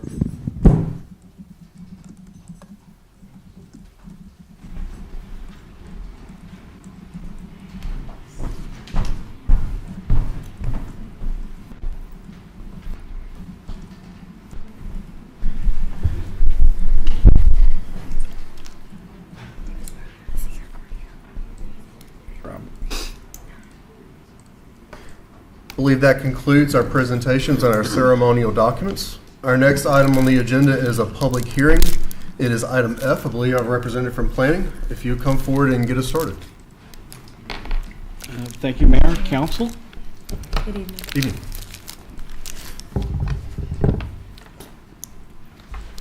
This first request tonight is a non-contiguous annexation request. Benjamin Carl Price, Connie Lippett Price, Carol Price, Jan Ball Price, Judith Hill Price owns property located at the corner of South US 117 Highway and intersection and US 13 Highway and Carolina Street. This is Royal Farms non-contiguous annexation, by the way. Again, this property is located at 2800 block of South US 117. The applicants are the same as the owners. The property is currently zoned highway business, which was approved in November 6th of 23. That rezoning will become effective once, if council so chooses to approve the annexation. The land use designation is commercial for this property, and the applicant is requesting non-contiguous annexation of 5 parcels totaling approximately 1.6 acres. In your packet is a map of the subject property shown here, highlighted in a dashed red line. Staff has reviewed the petition and has found that the proposed annexation meets requirements of GS 160-50.1, and that the nearest point, to the proposed satellite corporate limits is not more than 3 miles from the primary corporate limits of an existing of the annexing city, and that no point of the proposed satellite corporate limits is closer to the primary corporate limits of another city than to the primary corporate limits of the annexing city, and that the area is situated that the annexing city will not be able to provide the same services within the proposed satellite corporate limits that it provides within its primary corporate limits. In this case, city water and sewer utilities will not be available to the subject annexation area. However, water and sewer utilities will be provided by Wayne County. This is a photograph of the subject property. And this is the proposed sketch. No, actually, this is as an existing conditions surveyed plat of the subject property.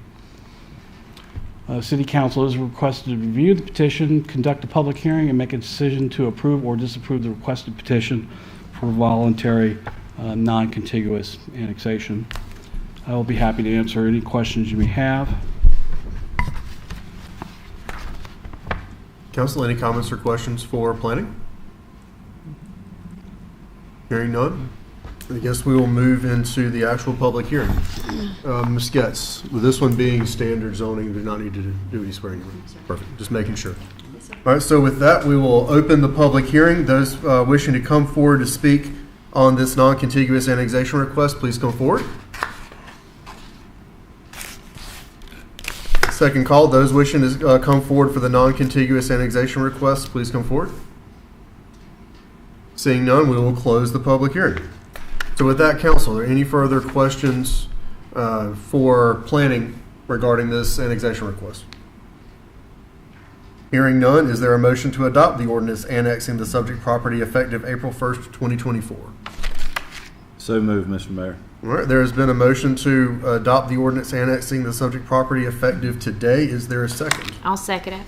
All right, motion has been made and properly seconded to adopt the ordinance. Is there any discussion? Hearing none, we'll move to the vote. All in favor, please raise your hands.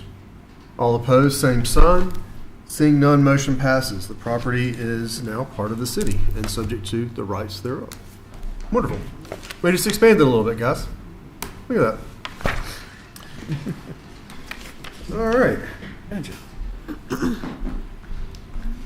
So with that, we will move into our public comment period. The policy, I believe it was already up on the screen, but those wishing to speak hopefully would have already signed our roster with Ms. Getz. There's the public comment policy right there, if there's anyone that needs a quick refresher. So Ms. Getz will begin with our first sign. Our first speaker is Mariah Lawn.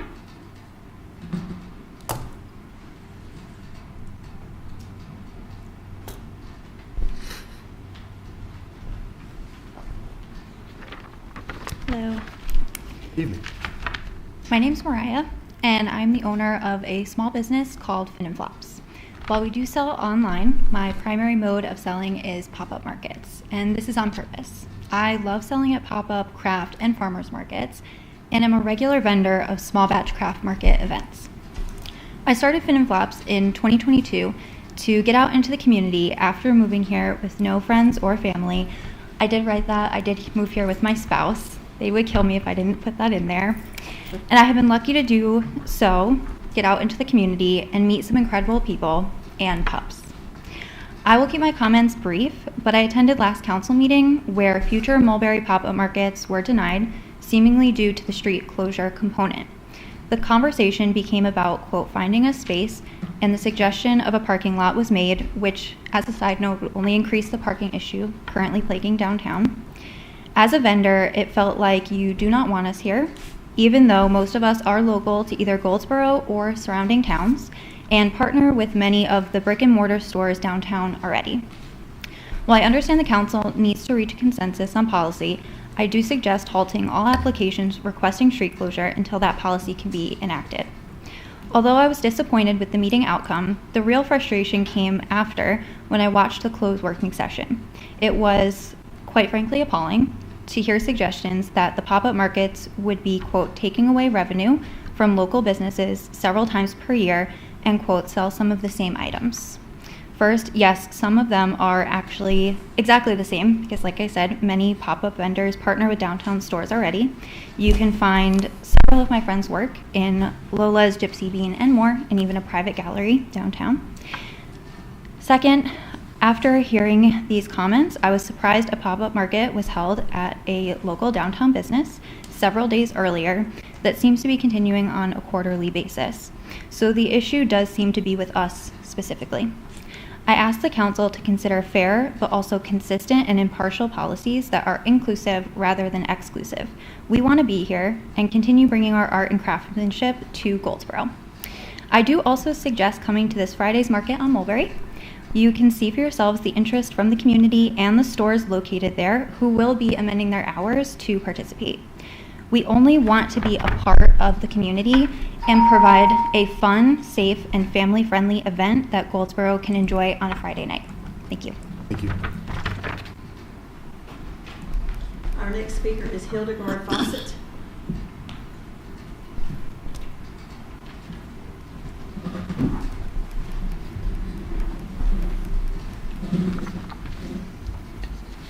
Good evening. Good evening, Mayor and Council. Hi, my name is Hildegard Fawcett, and I own Shadowcraft Vintage, a vintage retailer with spaces located in Lola's Antiques on Center Street in Goldsboro, in the Southern Bostonian and Selma. For the past 3 years, I have also been an active participant in street markets across the state, much like the event, Market on Mulberry. Since the street closure discussion started in January, it has been a major and almost sole topic of discussion between small business owners and our supporters, not only in our community, but from surrounding cities as well. I'm asking for a fair policy revision for street closures and special events that supports local businesses and new events, to create a constructive framework and to keep the permit application fee accessible and reasonable, to keep encouraging creativity and to not stifle the ideas of our community. I believe that a policy requiring all events to be held at one singular location in downtown Goldsboro is limiting to the growth of our small business community and a disservice to downtown's true potential. I'm asking that you take into consideration that some businesses who are for-profit can still have the city's interests at heart and be beneficial for our downtown. For those of us advocating the creation of fair policies for street markets and street closures, our intent isn't one based on selfish enterprise. Our hope is to see a local economy which is collaborative instead of merely competitive, creative instead of repetitive, and welcoming of businesses at every level of development. We are looking forward to seeing the continual positive impact street markets have on all small businesses in our community. There is more that can be said regarding the benefits of such policies, and we hope that if the council would like to continue this discussion, it would reach out to those of us with the appropriate experience. We want to work with you. And I would like to invite all of you to attend Market on Mulberry this Friday, April 5th. The market will run from 6 p.m. until 10 p.m. There will be music, food, sweets, and plenty of local handmade items. Plus, you can visit the merchants located on East Mulberry Street as they will be staying open late. I hope to see you there, and I'm excited for you to experience the truly wonderful atmosphere of a street market. Thank you for your time. Thank you. That's our last speaker. All right, perfect. With that, we'll close the public comment period, and we will return to our consent agenda. And as always on public comment period, I do appreciate those who are able and willing to come forward. It's a difficult thing, but I also want folks to know that there's a lot of listening that goes on. And we've heard conversations in previous public comment periods about sidewalks. You'll see a future agenda item about the plan and what we're doing as far as trying to survey streets and sidewalks and seeing what we can do to get on schedule for repairs, and about ordinance updates for different things that involve street closures versus general events. There are things that happen from it. I try to keep the meeting moving, but there are things that come from it. So I appreciate those that are able and willing to come forward. You are heard. You truly are. So thank you. So with that, Mr. Livingston, if you would keep us going. I believe we're on item N. Yes, that's consent agenda, Recreation Advisory Commission appointment and appreciation resolutions. On December 20th, 2021, Linda Farmer was reappointed to serve on the Recreation Advisory Commission, with her term expiring on December 31st, 2024. Linda Farmer has resigned effective March 19th, 2024. Staff would recommend, and if I butcher this name, I'm so sorry, Corindian Morgan to serve on the Recreation Advisory Commission to fill the unexpired term left by Linda Farmer. It's also customary for the City of Goldsboro to express its appreciation by resolution to those members whose terms have expired, who have moved, or have resigned. It's recommended that Council adopt the attached resolutions appointing Ms. Morgan to the Recreation Advisory Commission and commending Ms. Farmer for her service to the RAC. Thank you, Ms. Getz. Mr. Livingston, I believe our two additions, O and P. Yes. The O is the judgment that Mr. Attorney was discussing with us in closed session. Mayor, you may remember back in 2017, the city of Goldsboro pursued an action with regards to a nuisance abatement claim against the Serena Inn. The judge entered an order and essentially required the hotel and any subsequent hotel owners to no longer maintain a public nuisance there, but also to do certain things with regards to cooperation with the police department, providing certain information to the police department, including names of folks that were there, making sure folks that were parked there were supposed to be there. There were numerous items on that consent judgment. You may recall that the owners sold that property. The new owners have done a substantial amount of work to the property, changed it to a Super 8. And to do that, they had to comply with the franchise agreements to upgrade the property. They've come to the city and asked that the city cooperate with regards to having the judgment set aside. Those items were discussed in closed session previously because they are and were potential litigation items. There was a potential claim there with regards to the constitutionality of that judgment running with the land in perpetuity. So the new owners asked for some cooperation, but they also are willing to continue to cooperate with the city. As a result of that, the chief of police was consulted. He came before you as well during closed session. There are certain items that he wanted to make sure were still in place to make the agreement with ABM. Those items were delineated in an agreement, essentially continue to maintain the surveillance cameras, allowing the police department to continue to see those and have direct access to those on their own. To continue to transmit a daily guest list, to continue to operate and maintain the exterior lighting that they had installed on the property, and also continue to require the guests to have and display parking permits, so there were no guests that were not registered to be allowed on the property. Police chief was amenable to those. The property owners amenable to those. Those property owners filed an action with the court, asking the court to set aside the previous judgment. I appeared in court last Monday. The judge granted that motion, incorporated this agreement. The city can file a new public nuisance action any time the city wants to if those property owners do not maintain it. And the city can also file an action with regards to this agreement, a summary action, saying that they violated this particular agreement and then having another judgment put back in place. So we've not lost the hammer, so to speak, to make sure the property doesn't go back to being a public nuisance. That agreement you guys approved, the council approved during closed session. And at this point, we have the resolution formally having it adopted in open session. And that's why I'm here today on the consent agenda. Any questions on that? Council, any comments or questions for Mr. Lawrence? Mr. Mayor, consent agenda item P is a resolution in support of Combat Arms Training and Maintenance CADM facility at Seymour Johnson Air Force Base. As you well know, the training facility there, small arms training facility, was rated as one of the lowest in the Air Force. So they're looking at our support, a resolution asking the Congress for $42 million to support in the National Defense Authorization Act for the small arms training and maintenance facility at Seymour Johnson. So our clerk worked diligently today at the last minute, as she always does, and put together a very nice resolution for the city council and for us to send to the folks in Washington and national defense folks to hopefully look at and give us $42 million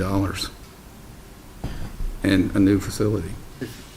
And Mr. Livingston, I appreciate you.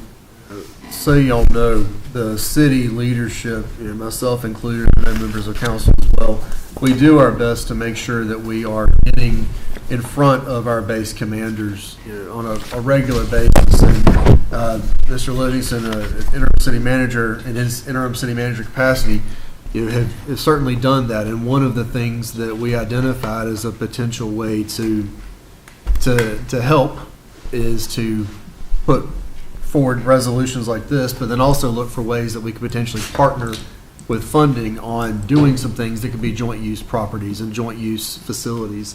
So there's certainly examples of that are precedent, but I really appreciate your work. I'll just say that publicly because I realize that some of the things that we're trying to do are harder than just simply getting council to vote on a resolution. But I believe believe that it shows a tremendous amount of support for our base. It shows a tremendous amount of commitment to those men, women, and families. So thank you again. Say that publicly. Thank you, Mayor. Council, any comments or questions on item P on that resolution? Oh, yeah, I do, Mr. Mayor. Please, Councilman White. So this will be a co-use? Our law enforcement will be able to train out here at the facility? This particular resolution, I understand it, actually, I should probably let you answer.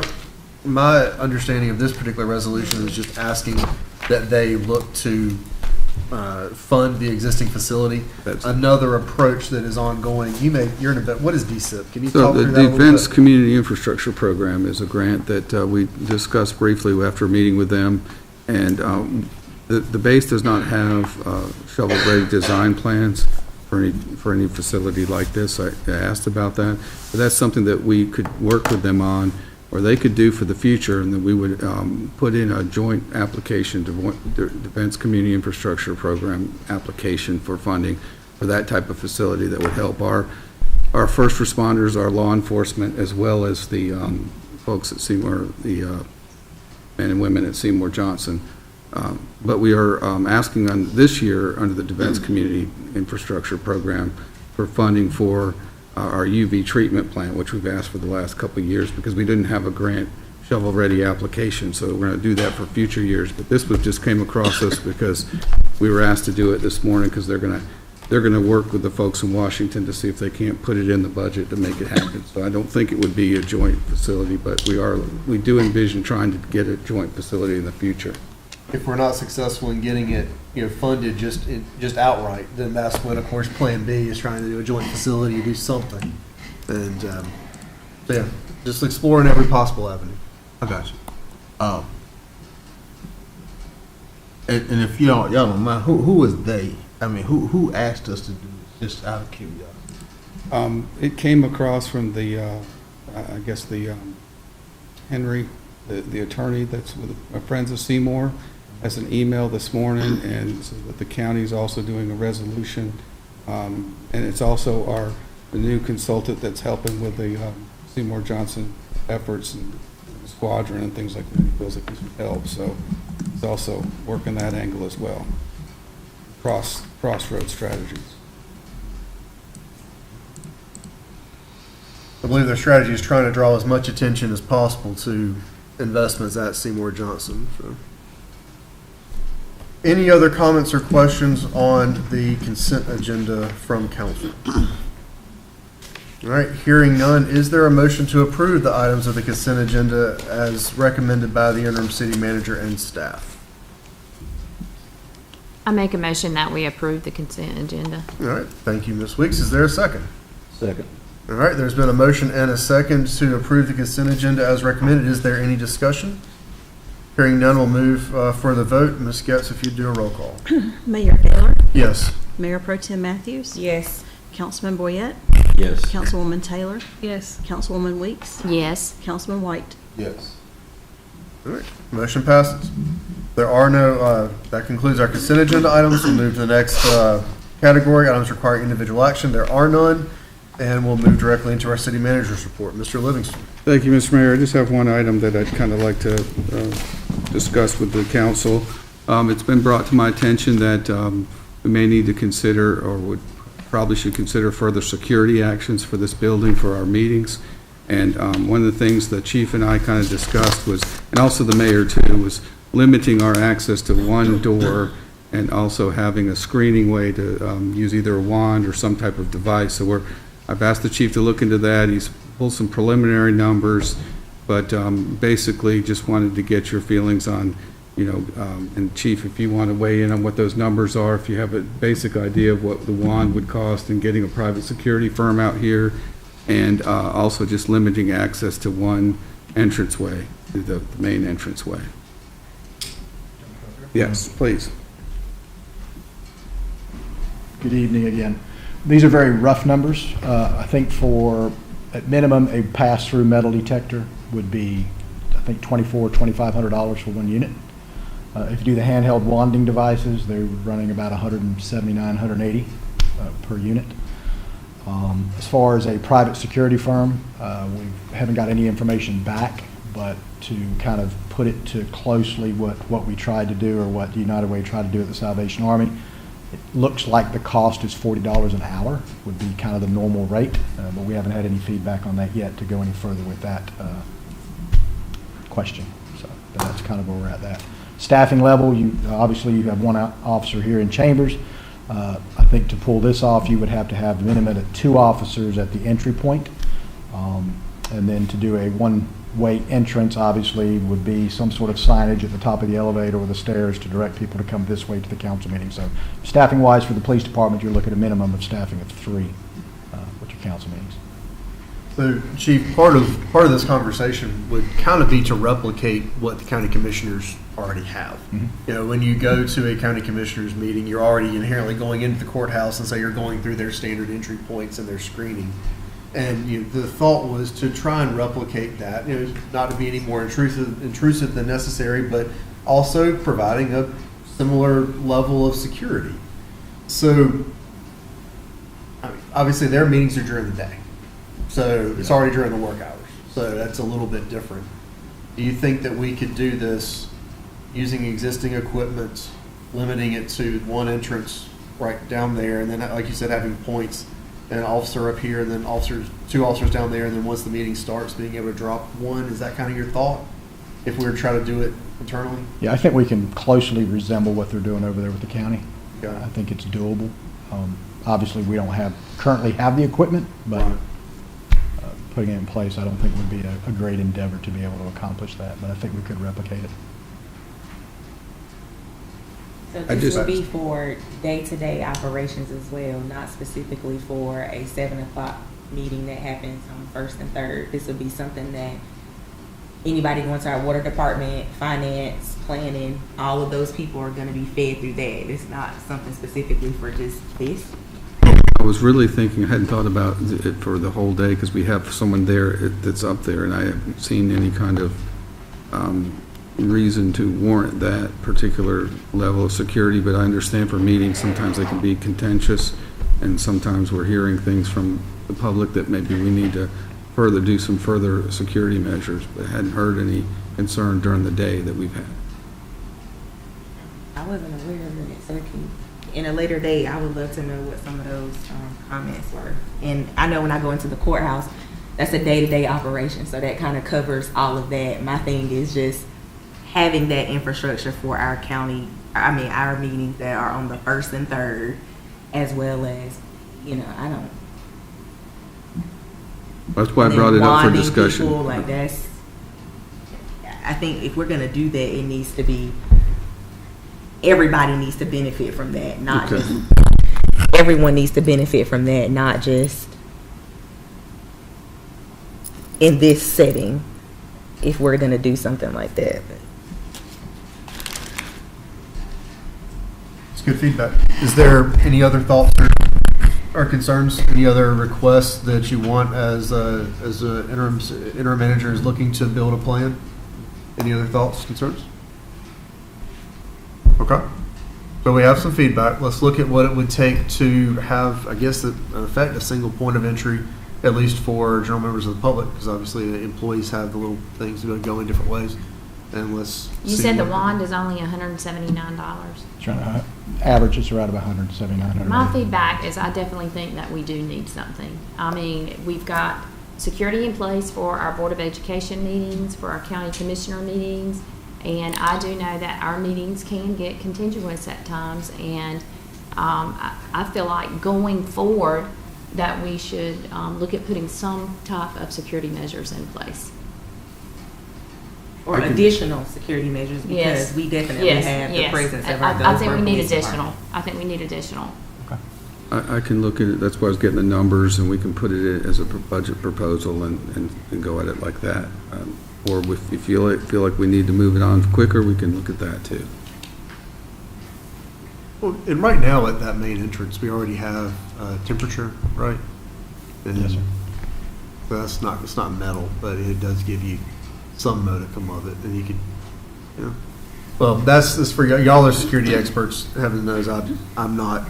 I think you have feedback from council there's at least, some interest in it. Let's get a proper plan in place, and then we have something to vote on as opposed to just talking about hypothetical. So let's get a proposal together. Yes, sir. All right. Thank you. That's all I got, Mayor. All right. Well, concluding the city manager's report, we will move to mayor and council member comments. As always, I try to begin at District 1 at the beginning meeting and then District 6 at the second meeting of the month. So with that, we'll begin. Councilman Boyette. No report, Mr. Mayor. All right. Ms. Taylor. Councilman Taylor. I just would like to say that we as a city council, we have been going around and visiting different departments. And I am I have been very enthused because I'm learning all kinds of new information, and I just want to say that I did not realize how hard everyone works when they're at work, and they're very dedicated, and everywhere that we have been, I have learned something new.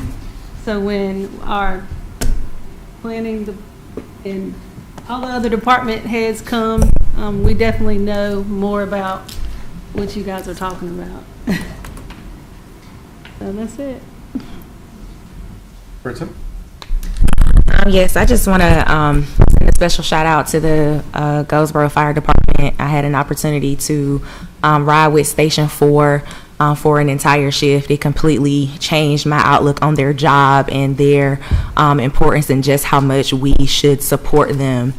Also want to send a special shout out to our Parks and Recs crew, Shawnee and her staff over there at the TC Coley building, who host all type of functions and events.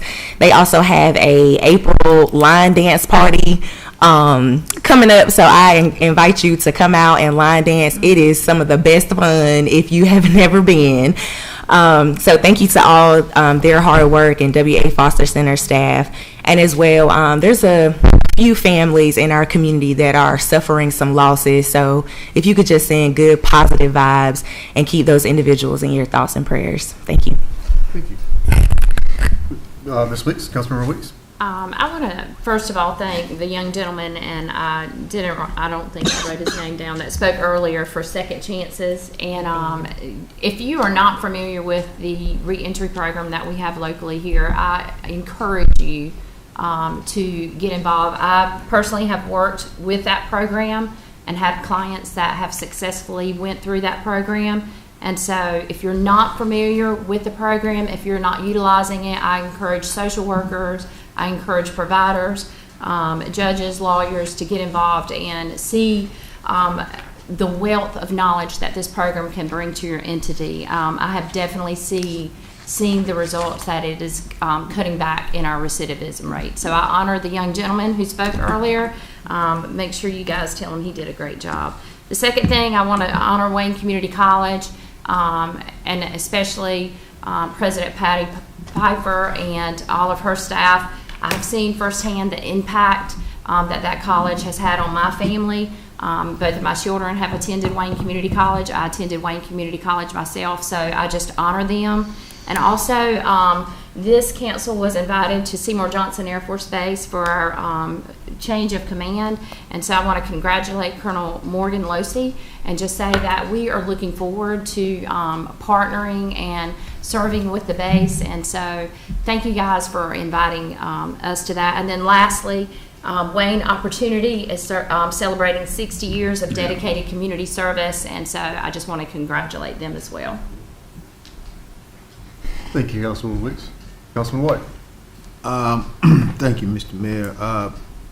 Youth for Justice, Miss Barbara's kids, the ones who perform Mostown, they just got invited to Maryland to see the color purple at Morgan State University. So if you see them and see her, celebrate them for their achievement, and they're going viral for their play that they put on for us locally. So let's celebrate our kids. Saturday, the Word of Truth, we're having a community day out at Minnewell Park.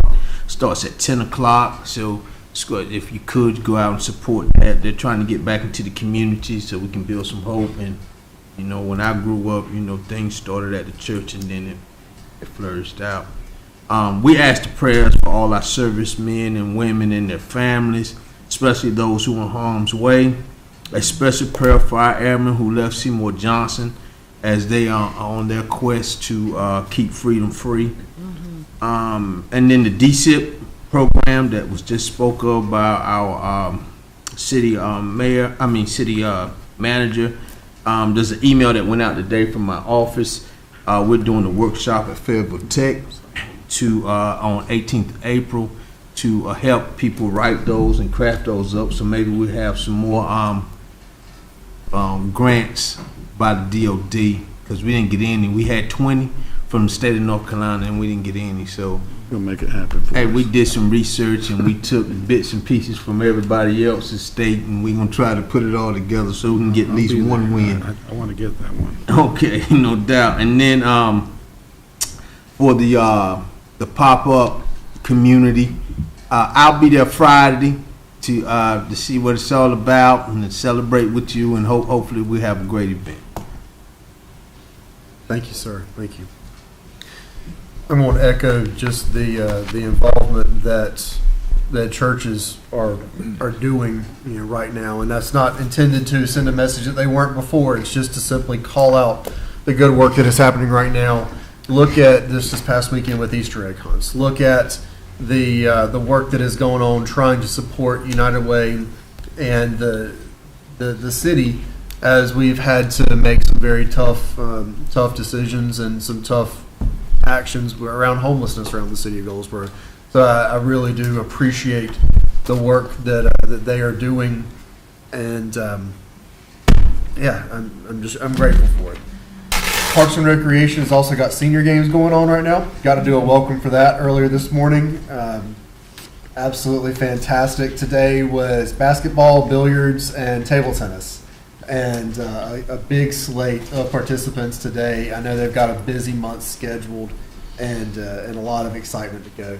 When I'm doing it this morning, I got to wear the bright red jacket, but I felt like dropping that in the interest of wearing city colors this afternoon instead of calling attention to something that is not related to the city of Goldsboro was probably a better decision. So with that, council, any other comments, questions? With that, we stand adjourned. Thank you.